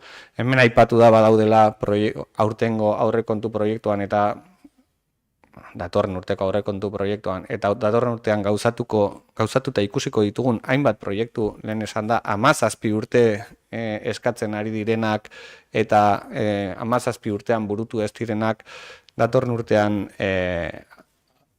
gauzatuak ikusiko ditugu eta iruditzen zait gauzatzen ari garen udal bat bagerala, baina hobekuntza etengabeko horretan guztiok uste dut badaukagula erronka hori gure gain hartu beharra. Izan ere, lehen aipatu da 150 proposamenetatik 60 onartuak daude, eta ez dela ulertzen oso ongi zertan diru kopuruak onartutakoak eta ez onartutakoak, aipatu beharra daukat ere Alderdi Sozialistak esaten duenean autobusarentzako proiektu bat sartu duela bere proposamenean 100.000 eurokoa, eta 486.000 euro kostatzen duenean 486.000 euro jaso direla aurrekontuan, edo etxe bizitza edo lurzoru erosteko euro bat proposatu duenean eta 830.000 euro jasota daudenean aurrekontuan, 830.000 euro jasota daudela, uste dut azpimarra jarri behar dugula proiektuetan, diru kopurutan baino, eta iruditzen zailen aipatu dire hemen portzentaiak zenbateko onarpen portzentaiak dauden, eta onarpen portzentai nabarmenak daude ez. Hobekuntza, uste dut guztiok gure gain hartu behar dugun erronka bat badaukagula, hori izango baita, gure herriarentzat, guztiok sentitzen dugun Hondarribiarentzat, erronka etekingarri bat, eta horreri aurre egitea, saiakera horreri aurre egitea guztion lana badugu eta nirea lehenengoa. Beraz, ongi baderitzozue, pasako gara 2025ko aurrekontu orokorra onartzeko proposamena bozkatzera. Ez duzu bozkatzea nahi, oraindik edo...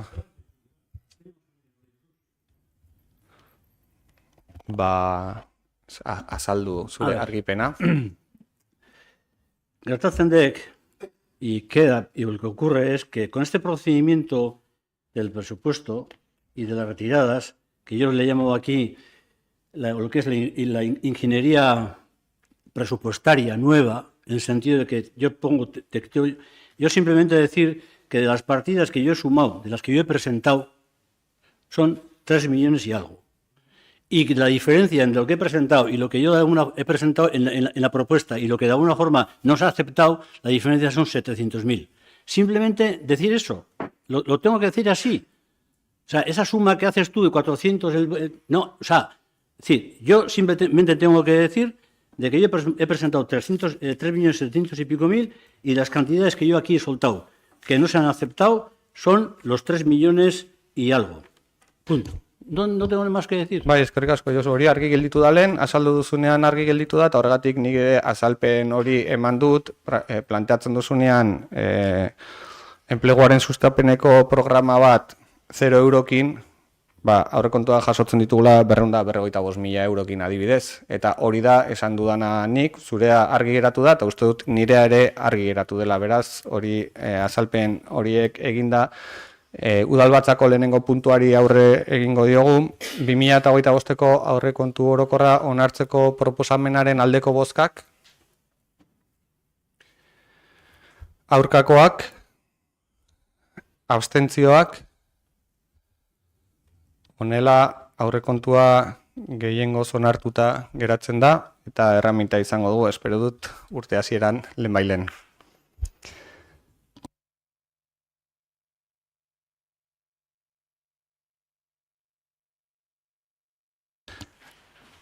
Ba, 2025ko aurrekontua onartuta, kudeaketa batzordetik datorren bigarren puntua 2025erako plantilla organikoa eta lanpostuen zerrenda onartzeko proposamena dugu.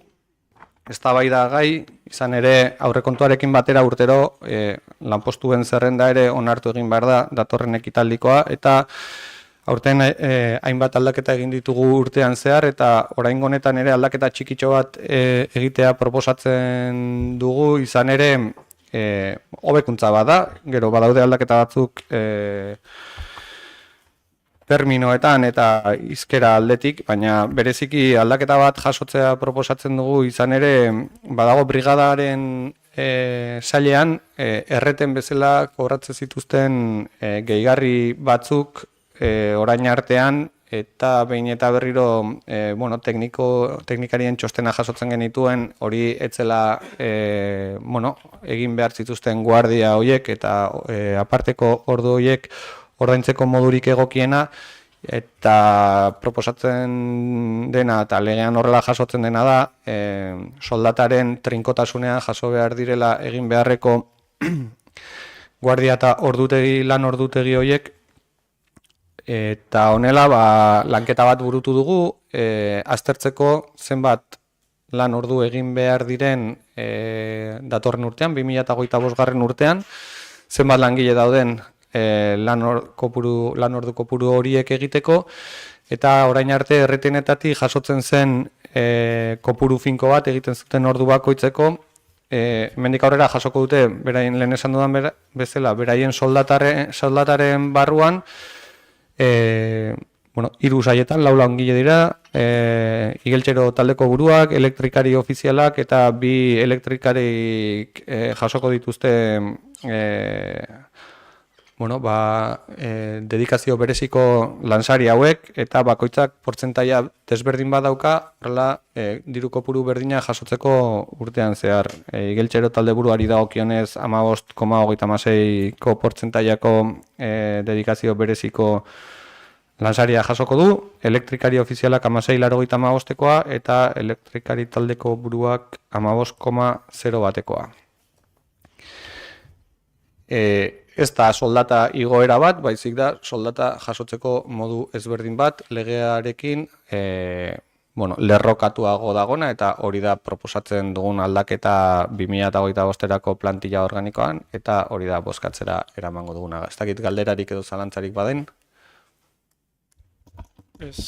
Pixkat aipatu, askotan esan dugun bezala, eskertu pertsonal saiatik egiten ari den lana, eta 2022an egonkortze prozesua, eta azkeneko 2 urte hauetan beti alde bozkatu dugu, zuek gobernu berriak jarraitu duzue ibilbide hori, eta zorionez, langile gehiago daude, baldintza hobeago dauzkate, eta beti alde bozkatu dugu esaten dudan bezala. Kasu hontan RPT honen aldaketa, zuk aipatu duzun bezala, ez da lanpostu berririk sortzen, bakarrik aldaketa, titulu baten aldaketa, eta gero brigadaren erretena ere bai, nolabait jasoko dute diru saria beste modu batean, baina aurrera pauso bat da, eta horrela ikusten dugu.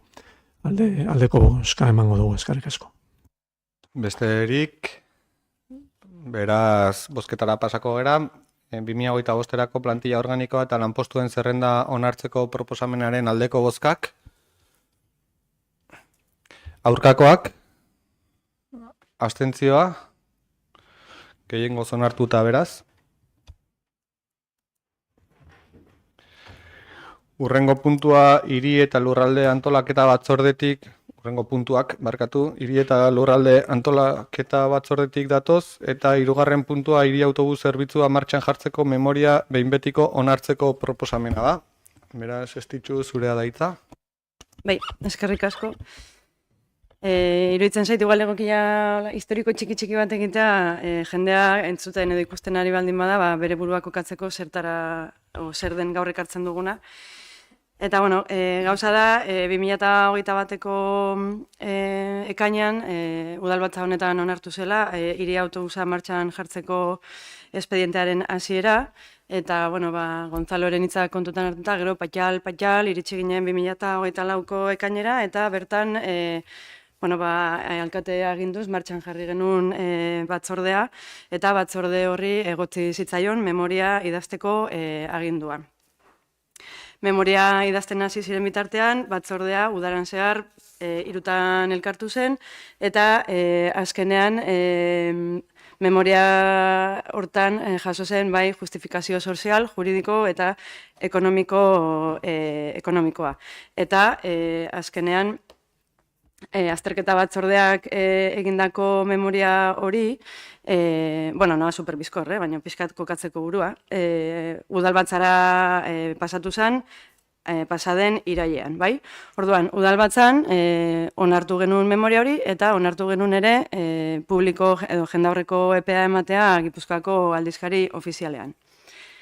Jendaurreko epe hori bukatuta, ikusi da ez dela inolako alegaziorik jaso, eta beraz, gaur honea ekartzen duguna da, memoria horren behin betiko onarpena, hori lehenengo lekuan, bigarrenean eskatzen dena edo onartzera ekartzen dena da, zerbitzu publikoak kudeatzeko modutzat hartzea zeharkako kudeaketa, 3. lekuan, behin betiko erabakiaren iragarkia berriro ere aldizkari ofizialean publikatzea, eta 4. lekuan, alkateari almena ematea erabaki hau betearazteko behar diren izapidetzeak egiteko. Beraz, hauxe da onartzera dakarguna. Galderarik, azalpenik, bai, Kalixa. Eskerrik asko. Estitxu oso ondo azaldu du prozedura zein izan den. Proiektua honetan ere bai bide lagun gera, EAJ-kok, beti alde bozkatu dugu, batzordetan ere bai guk esan genuen gure nahia edo gure hausnarketa izan behar zuela pixkate hausartagoa, hor dago maiztasunarena, rifarra sortzen da, bino, guk jarraitzen dugu gure nahiarekin edo gure proposamenarekin, binon, hontan ere bai, bide lagun alde koinziditzen dugu, eta, laizter, minibusa edo autobusa daukagun Hondarribian. Eskerrik asko. Eskerrik asko, besterik. Bai, Josu. Yo simplemente aclarar algunas cuestiones. Yo creo que, no sé si para alguna gente es conocedora un poco del proceso de todo este tema del autobús, quizás la gente de la última parte. Yo deciros que el tema del autobús es una reivindicación histórica que el Partido Socialista siempre ha tenido en mente, pero que, ya venía de la legislatura del 2007. En la legislatura del 2007 hay un movimiento por parte de la Diputación en el cual históricamente antes había habido un autobús que iba por la parte de arriba y que luego yo creo que el alcalde anterior al editor, que fue Borja, lo quitaron porque se hacía mucho recorrido. había zonas en las que quedaba muy vacía y lo que ocurre es que la Diputación, pues el servicio de interurbano, después de una negociación, lo mete por lo que es la zona de Basterreta de Torvideo. Es verdad que eso fue un paso importante y luego también la concesión que hubo con el tema del hospital. Pero es verdad que quedaba corto. Yo creo que quedaba corto y un servicio público de autobús en Hondarribia yo creo que es fundamental. Es fundamental. Bueno, yo creo que vamos a ver el recorrido, es decir, de alguna forma el tema de los tiempos, si 20 minutos, media hora, vamos a ver cómo se desarrolla, pero bueno, el echar a andar es positivo. En lo cual, nosotros, desde luego, nuestro voto no puede ser de otra forma que a favor. Besterik, eskerrik asko. Beraz, hirugarren puntua hiri autobus zerbitzua martxan jartzeko memoria behin betiko onartzeko proposamenaren aldeko bozkak. Aho batez onartuta. Ongi badaritozue hurrengo bi puntuak elkarrekin azalduko dira eta bozketak modu ezberdinduan egingo ditugu, izan ere antzekotasun handia duten bi puntu dira eta azalpen bakarrarekin uste dut guztiok ulertuko dugula zertaz ari den. Beraz, laugarrena eta bosgarren puntua dira, bata Ama Guadalupekoa 14 zenbakian eskailera atal berria egokitzeko emakida onartzeko proposamena eta bosgarrena berdina, baina eguzki lore 15 zenbakian. Beraz, ez ditxu... Bai, mila esker. Bai, lehendik ere norbaitek aipatu du, puntu hauek ekarriko genitula udalbatzan. Eta bai, gauza da, nahiz eta bi puntu ezberdin diren, bozketa ezberdinakin behar direlako, gaia berdina da.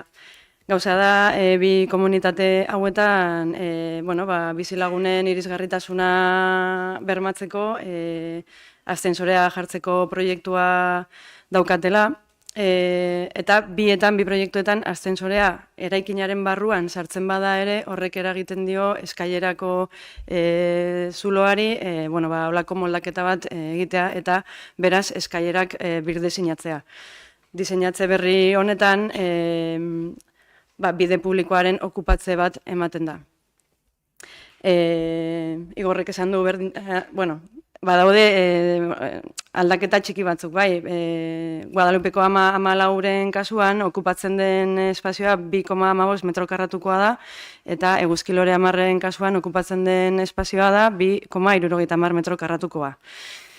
Gauza da, hau administrazioaren ondareari buruzko 33/2003 legeak bermatzen duela, eta lege honen 83.4 artikuluak xedatzen duenaren arabera, emakidaren epea 75 urtekoa edo irisgarritasuna bermatzeko beharrezkoa den artekoa izango dela. Bai.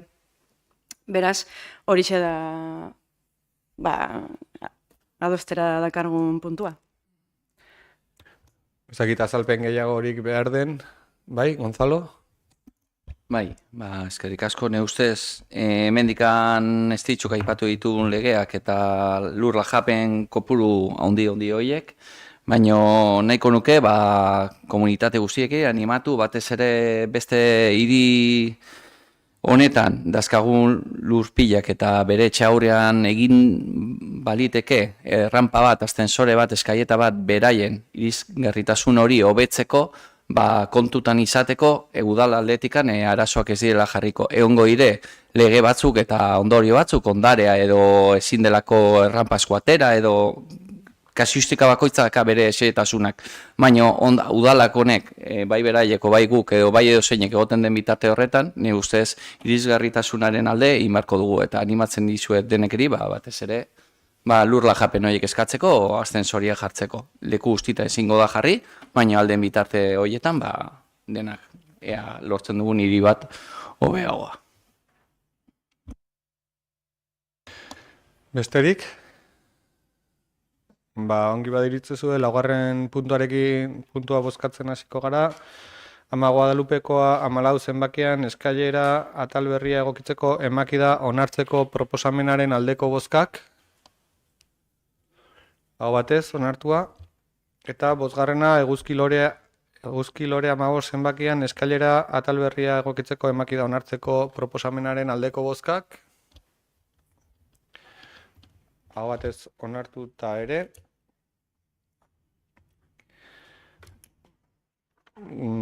Bozkatzeko gaiak bozkatu ditugu da. Azkeneko 2 puntuak, batetik 2024ko 3.286 zenbakiko dekretutik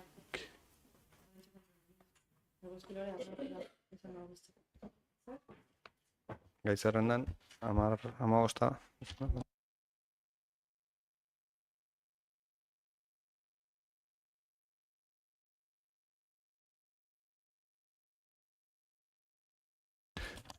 Errepikatu behar dago idazkari jauna bozketa edo ontzat ematen da dokumentazioan jasotako zenbakiaren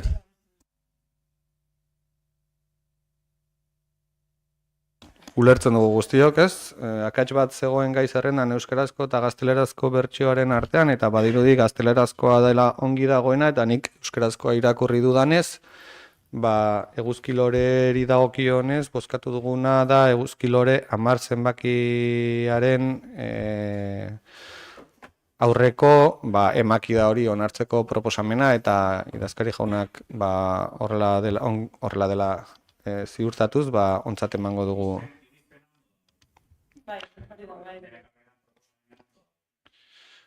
Ondo. Esaten nuen bezala, gobernu organoen kontrolari dagokion 6. puntua,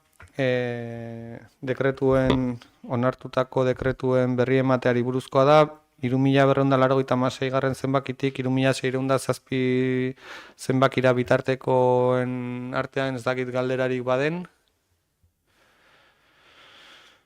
Berri eman da, eta erregu eta galderei dagokionean, 7. puntua, Alderdi Sozialistak idatziz bidali ditu 3 galdera, normalean idatziz bidaltzen direnak izate dute lehentasuna, beraz, Josu, zurea da hitza.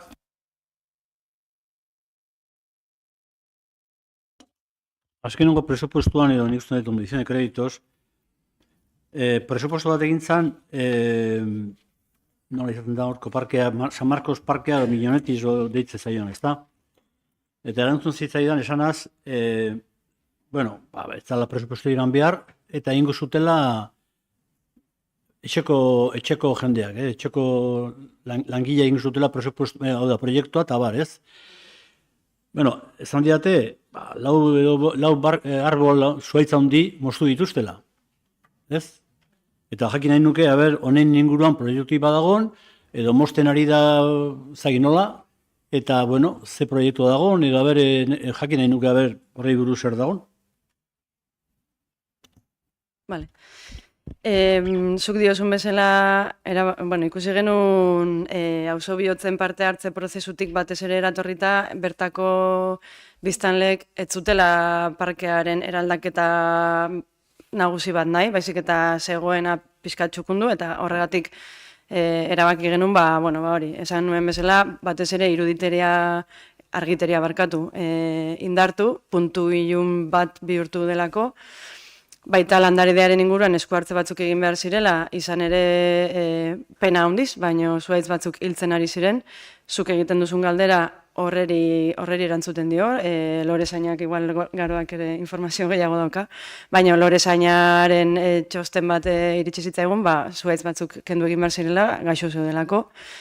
De hecho, sare sozialetan informatu zen mozketa horietaz. Eta beraz, azkeneko udalbatzan emandako azalpenak aurrera jarraitzen du, horrela esku hartzea horrela egingo dugu.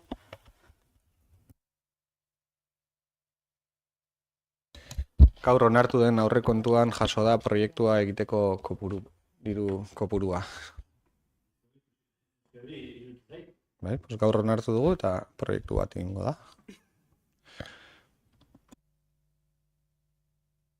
Kontrasan adaik. Lehenago esan zidan eri, etxekoak egin zutela.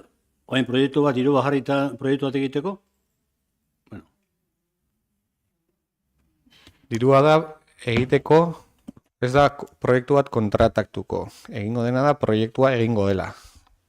Ez dago proiektu bat kontratatuta, egin beharreko esku hartzeak egiteko jaso da gaurko diru partida. Bai, ulertzen da?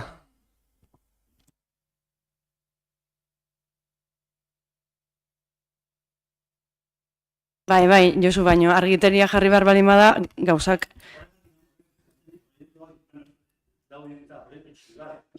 Bai, azaldu nun ba. Batez ere zentratuko ginela argiteria indartzean, esan dudanagatik, puntu beltza delako, oinezkoen bidea txukundu behar dela, oraintxe bertan irisgarritasuna oso zalantzagarria delako, badaude hor putzu batzuk garai batean ateak edo egongo ziren, horiek tapatu behar dira, oso arriskutsu daudelako, eta hori egiteko dirua da. Bai, bueno. Bigarrengo galdera. Ikusi nuen hemen sarreran, Mendelu bostekoak, Mendelu bost, da, bueno, presentatu ite bat. Hau dira Mugondo. Ikusten dut, Mendelu bost da Mugondo. Lehenago presentatu zuten Mendelu behatzi. A ber, honen aurrean galdera da. Ite bat presentatzen duten momentuan, udaletxeak hauei ze erantzun behar dio. Porque azkenengoan, joan ziren bilera bat, esan zioten, bueno, hemen ez dakit zer, hemen ez da opengelaren ingurua dago, gero, a ber, eske hemen aprobetxamentu batzuk egin dira lerei gabe, vale, hori gauz bada. Si alguien incurre en un tema urbanístico, pues le sanciona, pero no estamos hablando de un tema de estructura. Orduan, galdera da, haueri, Mendelu bosteri, ite honen inguruan presentatu dutena, ze erantzun zaio? Ez dakit ondo ulertu dizudan, eskatzen ari zaren santzionatzea, baina bai, pentsatzen dut ez zenula hori esan nahi. Bueno, berriz esango dizut, bueno ez, hasiko naiz beste puntu batetik. Lehen esan duzu jabetzen zarela, konstientea zarela, eremu hortako testu inguruari abordatzea zaila dela. Eta, mira, bai, biak ados gaude horretan. Baina, hortikan aurrera esan duzu, ez diogula soluziorik emean, ez ditugula jaso, hori ez da egia. Horintxe bertan esan duzu, bilduta egondu ginela. Aurreko udal batzan esan izun bezala, hirugarren batzuekin egin dugun bilera batean hitz egin duguna publikoki hola kontatzea, ez zait txukuna iruditzen, baino mahai gainean jarri genizkien alternatiba batzuk, guretzako zirenak, beraientzako nolabait kalte txikien eragiten zienak, eta nik dakidana arkitektuaren teilatuan dago orentxe bertan pilota. Hori, Mugondo bederatziri dagokionez. Mugondo bosti dagokionez, egia da proiektua sartu dute, hilabete honetan, orduan momentu orentxe bertan arkitektuek ez dute batzi oraindik. Hirugarrengo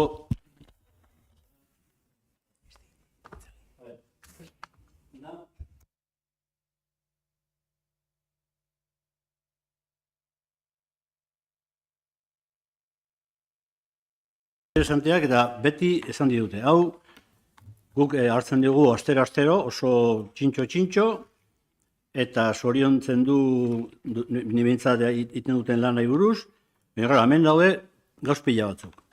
Claro, orduan, lehengoan galdetu nunik, esan nio, asunto ez da izertzen. Deitu nien persona bat izan zian izu, hau da esan zian ditu. Tienes que meter por registro. Vale. Hay que hacer la solicitud por registro, ¿sí? Yo por registro puedo meter, pues igual, 14 cosas. Es que podemos bloquear el departamento. O sea, si yo cojo esto y meto 14 solicitudes de esto, puedo bloquear el departamento. Entonces, este tema, alguna solución hay que darle. O sea, tenemos que dar una solución en el sentido de que cuando nosotros recibamos esto, igual que los decretos, tengamos una referencia. Si son temas confidenciales, a mí no me interesan, sino temas de alguna forma sobre la materia en la cual la persona que de alguna forma hace la entrada podamos tener referencia. Por ejemplo, pues si hay una persona que quiere vender, por ejemplo, si hay una persona que pues, está viviendo en Muliate y dice, oye, esta casa quiero que de alguna forma se lo quede al ayuntamiento. O por ejemplo, oye, hay una casa que quiero comprar y resulta que esa casa tiene protección nivel 2, por ejemplo.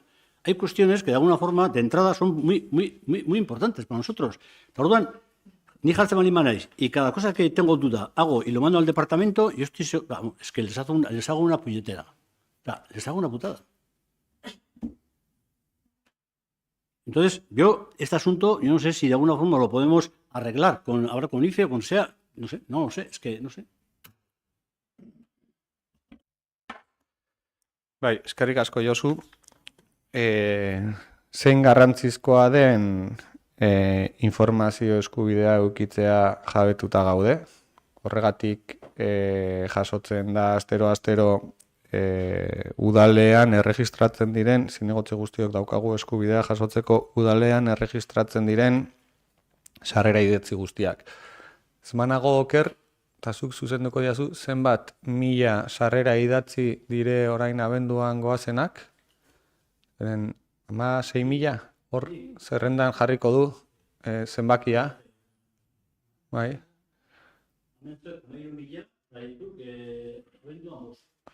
Abenduak bostean 13.000 sarrera idatzi jaso dira udal registro honetan. Eta zuen jasotzen duzuten, guk jasotzen dugun informazioan azaltzen da bai ze sarrera idatzi den eta zein den sarrera idatzi horren gaia. Baina sarrera edo informazio eskubidea bezain garrantzizkoa da, arau horretan adierazten den informazio eskubidea bezain garrantzizkoa da konfidentzialtasun printzipioa mantentzea. Eta nik esan beharra daukat kezkaz, ikusten dudala nola konfidentziala den informazioa, udal honetan konfidentziala den informazioa kanpora ateratzen den modu ezegokian. Orduan, ni ados nago eta horregatik sakontzen dut esaterako garaian informazio eskubidea edukitzea zilegia dela eta zinegotzi orok eduki behar duela udaletxean maneiatzen den informazio guztia edukitzeko eskubidea, eta hori da egiten dela, eta horretarako dago ezarria prozedura bat gaia interesgarria deritzon bakoitzean norbaitek, eskabidea egiteko eskubidea dauka, baina erregistro bat geratu behar du noski sarrera erregistroa egiten den bezala udalak erregistro bat ezartzen duena, eta espediente bat irikitzen den aldiro, espediente bat irikitzea behartuta gaudela prozedura bat jarraitu beharra daukagulako, eta horretarako ezarri da prozedura bat ere non sarrera idatzi oro erregistratuta gelatu behar duen, nork eskatu duen, nork daukan informazio horretarako eskubidea, eta espero dut jasotzen den informazio hori modu egokian ondoren erabiltzea.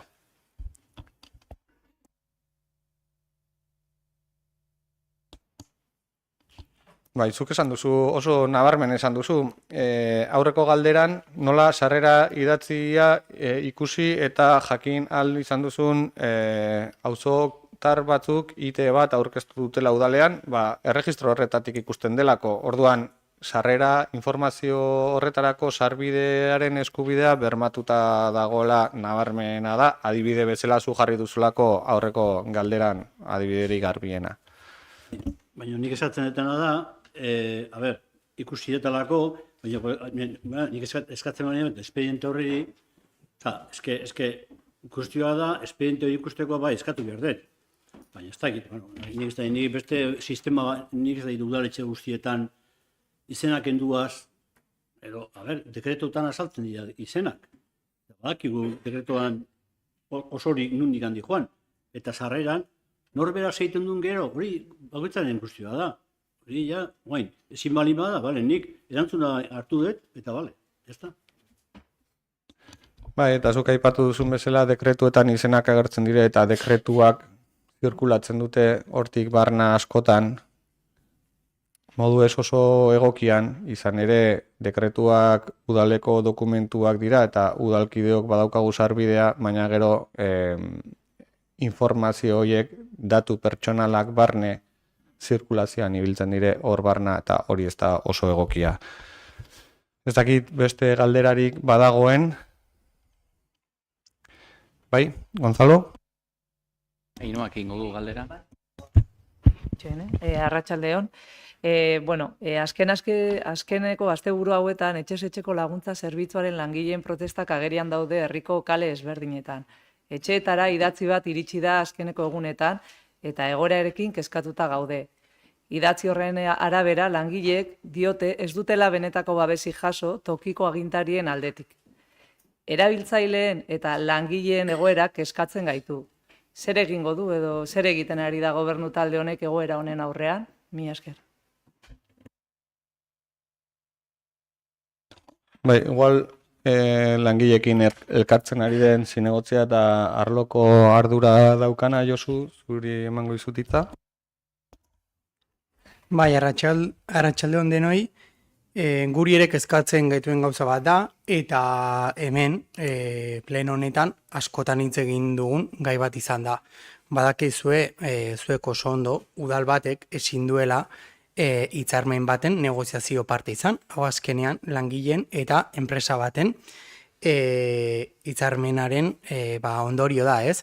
Guk ere adierazi dugu, eta zuei esan zaizuen, behin baino gehiagotan, langilek sinatzen duten hitzarmenak guk aterako dugun lizitazio berrian ezarriko dugula, horregatik ere azken lizitazio hau urte baterako atera zen, beraiek lehen akordatzeko, eta bai elkartzen ari gera, gaur bertan gainera langilekin elkartu gera, eta enpresarekin mantentzen dugu, guk nahi dugu, hau lehen konpontzea, ideia da berriro, alik eta baldintza hoberen, edo gutxienez, bi aldei jasetzen diena guk hurrengo lizitazioan hori ezartzea, eta langilekin hitz egiten dugu, azkenean ere ulertzen dugu, beraien protesta legitimoa dela, egin bar dute, eta zarate egin bar dute, azkenean enpresak baldintza batzuk onartzen dielako, baina udala presta gertu da, hitzarmen horretan azaltzen den guzti esan dudan bezala, lizitazioan jasotzeko.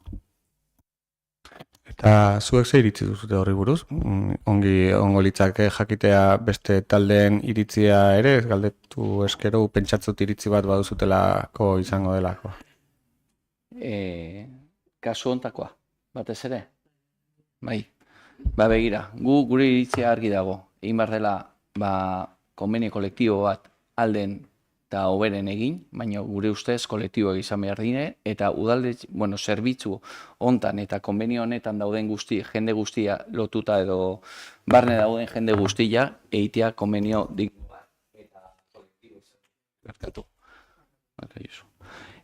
Hasiko naiz berriro. Gure arteko gure ikuspuntua argi da. Batez ere konbenio kolektibokeri indar eman behar zaio. Batez ere ziurtasuna eta segurtasuna emateko konbeniokeri. Batez ere bai enpresentzako eta bai langileentzako. Eta hortarako kezkaz ikusten dugu konbenio enpresak egiten baldin badire herri bakoitzan eta lantegi bakoitzan eta eremu bakoitzan, gero azkenean kolektibo indar galtzen du. Eta gure indarra izan beharko luke hori bermatzea, bultzatzea eta borrokatzea. Baina ez bakarrikan etxez etxeko laguntza, kasu bai lora zaintzan, bai garbitzaiekin, bai langilekin, bai edozein arlotan. Baina ez bakarrika sektore publikan, sektore pribatutan ere bai.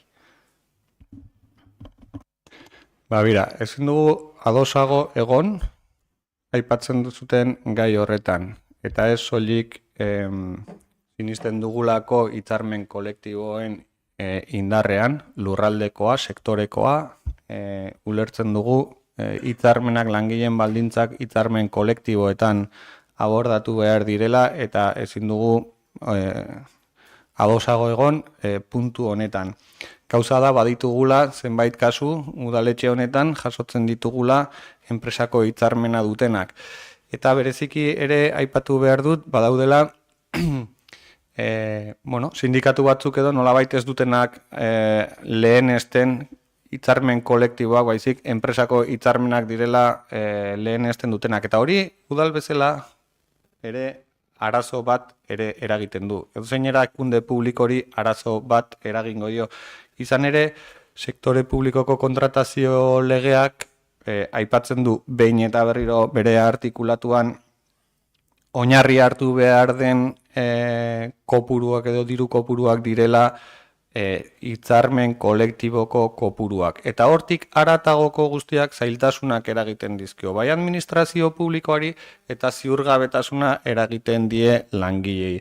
Horregatik besteak beste guk behin eta berriro eta Loretzainen kasuan ere gertatu zen etxez etxeko laguntza zerbitzukoekin ere eta suertatzen diren kasu guztietan guk gomendatzen duguna beti da hitzarmen kolektibo sektoriala edo lurraldekoa negoziatu egin behar dutela. Uste dugu gainera langileek ere asko indar gehiago daukatela eremu zabalago batean abordatzen denean horrelako negoziaketa herri edo enpresa bakarreko eremuan negoziatzen denean baino. Orduan, hala ere edo horrek ere refortzatzen du langileek beraien eskubideak hobeto defendatzeko eremu zabalagoetan askoz ere indar gehiagokin baldintzak ere hobeak lortuko dituztela. Izan ere, ez da oso ulergarria herri bakoitzean adibidez gizarte zerbitzutako langileak edo kasu honetan etxez etxeko laguntza zerbitzuko langileek lan baldintza ezberdinak izatea Irunen, Oiartzunen, Lasarten, Beasainen edo Hondarribian. Eta horregatik guk animatzen ditugu, baina momentu honetara arte ez dugu lortu eta kaltetuak noski langileak beraiek dira.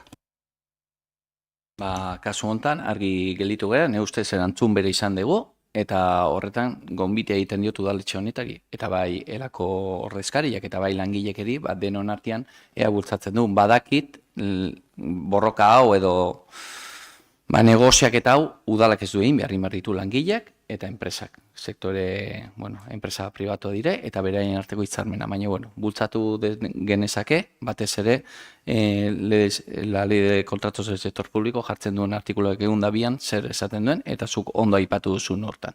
Eta orduan, erabat ados gaude, ne ustez, bai gobernu taldea eta bai EAJ kasu hontan. Mila esker. Eskerrik asko, ez dakit besterik baden. Bai, galdera bat, erregu bat. Batez ere, atzo ikusi genuen prentza ohar bat ateatzen ziela bonodendak. Bai, hortan bertan zeuden bai turismoko teknikaria eta ez ditxu. Ez baldin manago gaizki. Bai, eta gero baita Amuitz elkarteko presidenta kasu hontan. Eta gaia ez da begiz txarrez ikusten dugulako ekimena. Batez ere, duela hilabete bat hemengo udal batzean, galdera hori egin zuen Partido Sozialistako ordezkaria Josuk, eta esan zen, aurreantzean zerbait ikusiko zela, saiatuko ginela, ez ditxuren ahotik. Duela aste bat, izan genuen hiri eta lurralde antolaketaren batzorrean, baino bertan zen deus aipatu, eta atzo konturatu ginen prentza eta sare sozialetan. Gainera, prentza eta sare sozialetan, aprobetxatu behar gaia, nola dire, imeietako zerrenda hortatik alderdi politiko edo pertsonak erik enduzit gaituzte, eta ez dugu jasotzen pertsa horrak. Orduan, galdera da, batez ere, olako gaiak baldin badaude, eta denak ados baldin bagaude, gutxienez batzordean landu. Eta, prentza tikan atea behar bada, gutxienez, lenguan adibidez bai lupek, eta bai garoak, gutxienez egun balenago, egun bertan imeiez aipatu zulako. Eta honekin batera eskatzen dugu, prentzako divulgazioko fitxa hortan agertzea udal taldeak. Eskerrik asko.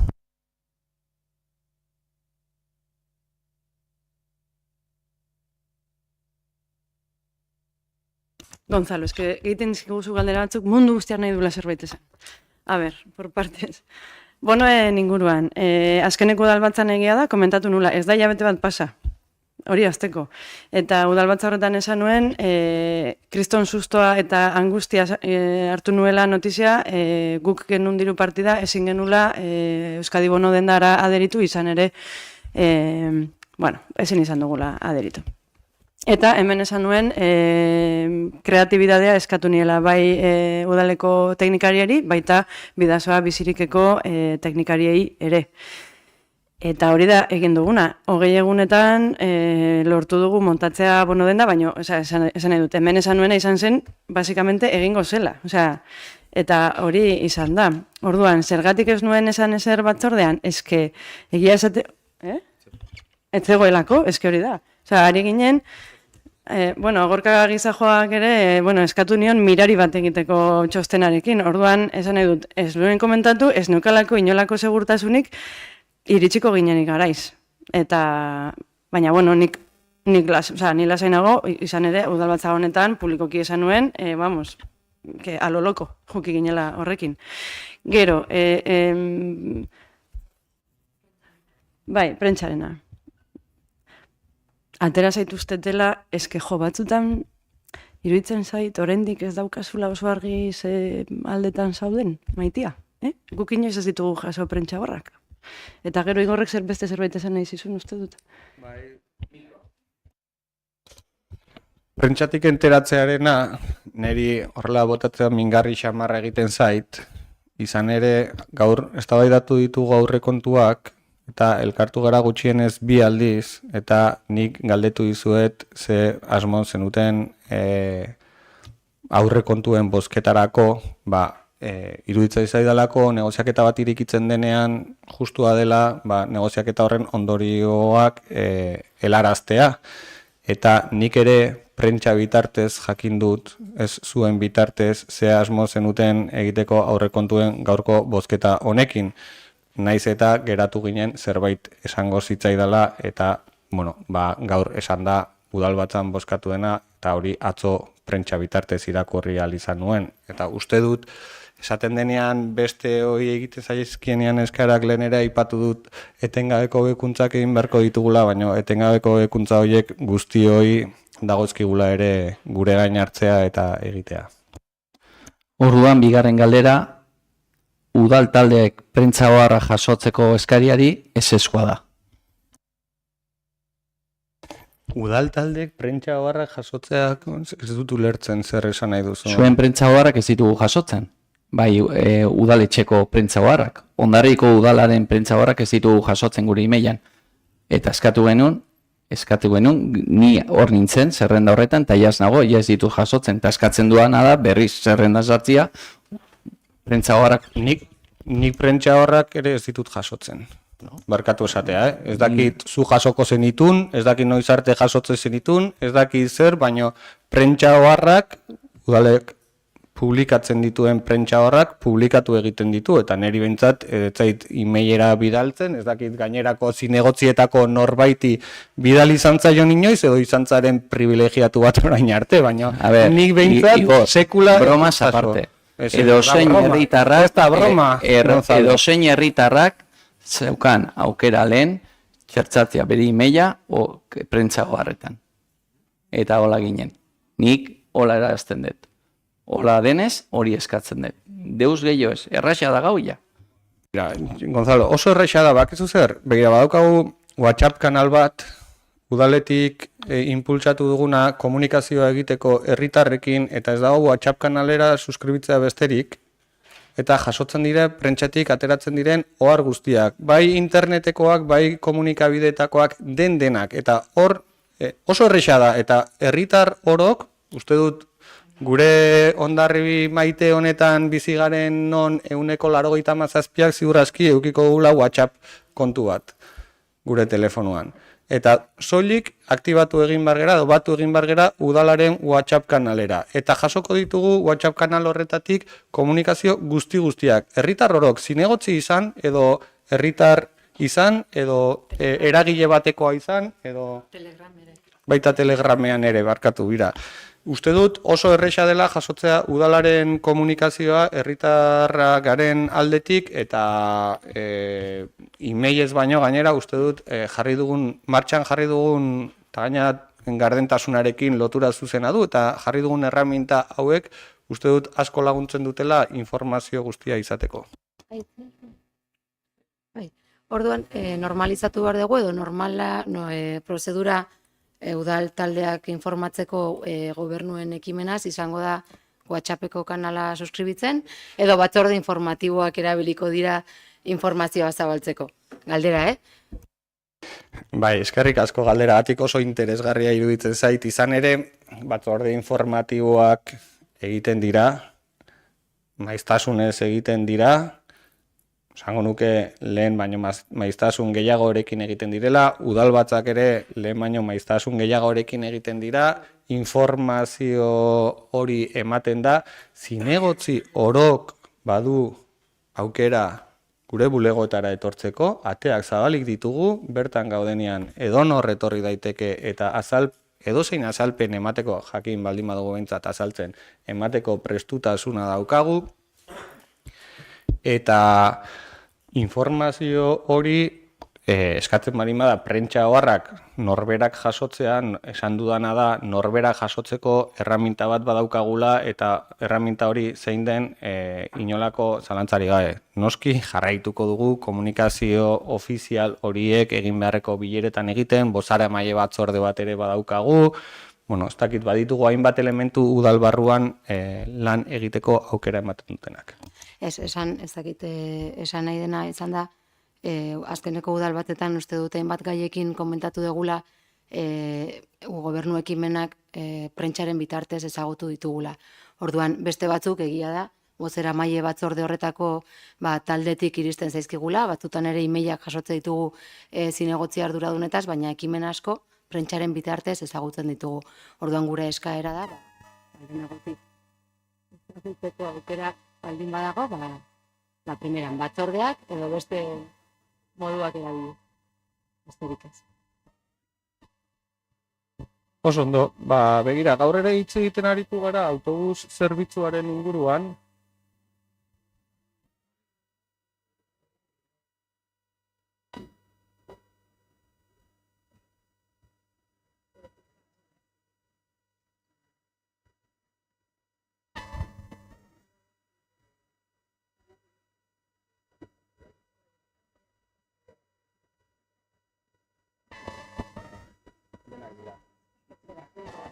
Bueno, labur esango dut besterik ez. Gaur aritu gara hitz egiten autobus zerbitzuaren inguruan, eta horrek daukan lanketa 17 urteko lanketa luzearen ostean, uda hontan arrankatu dugu eta egin ditugu batzorde bilerak, proiektua nola martxan jarri, ze prozedura jarraitu behar den.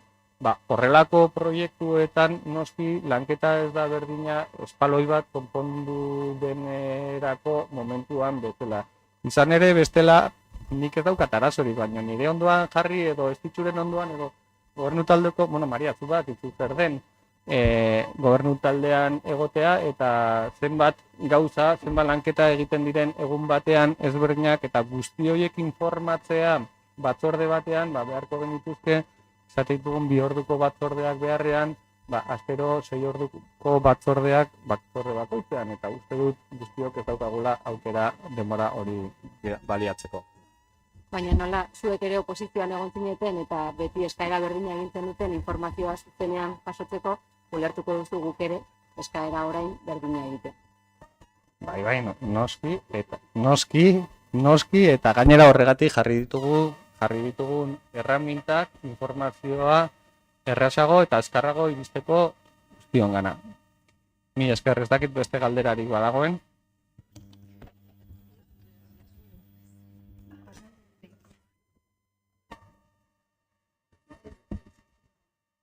Bai, lotuko dut azkenekoarekin. Batzorde informatiboa, dekreto baten inguruan galdera ingo dizuet, kasu enten ez ditxuk sinatutarkoa atzoko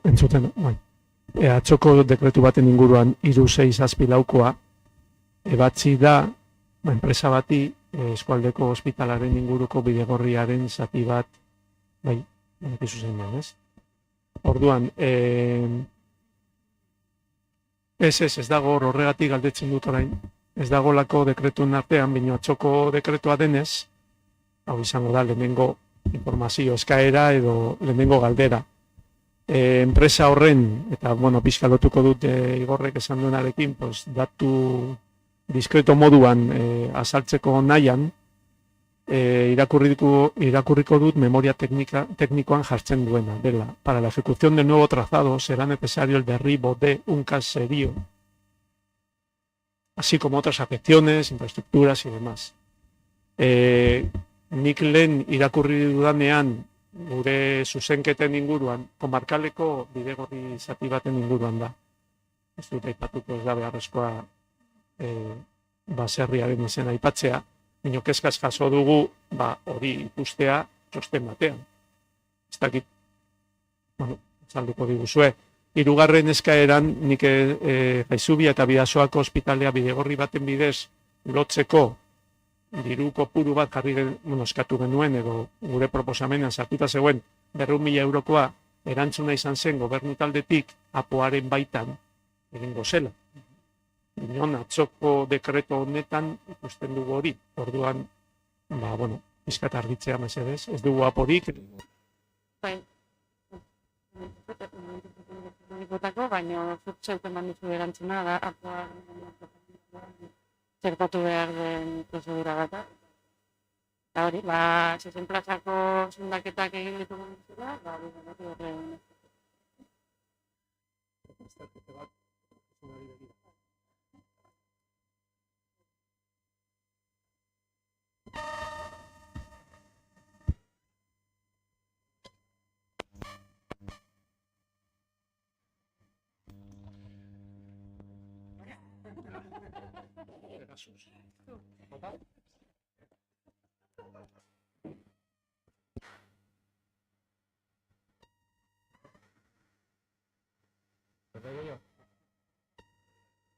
Bueno, erregu eta galderiri erantzun da, eta ez dakit audio sistema etxetik nola entzungo den, hemendik desatsegin xamarra dela kontutan izan da, ongi baderitzozue, 9:20 gutxitan amaitutzat emango dugu urteko azken udalbatza hau.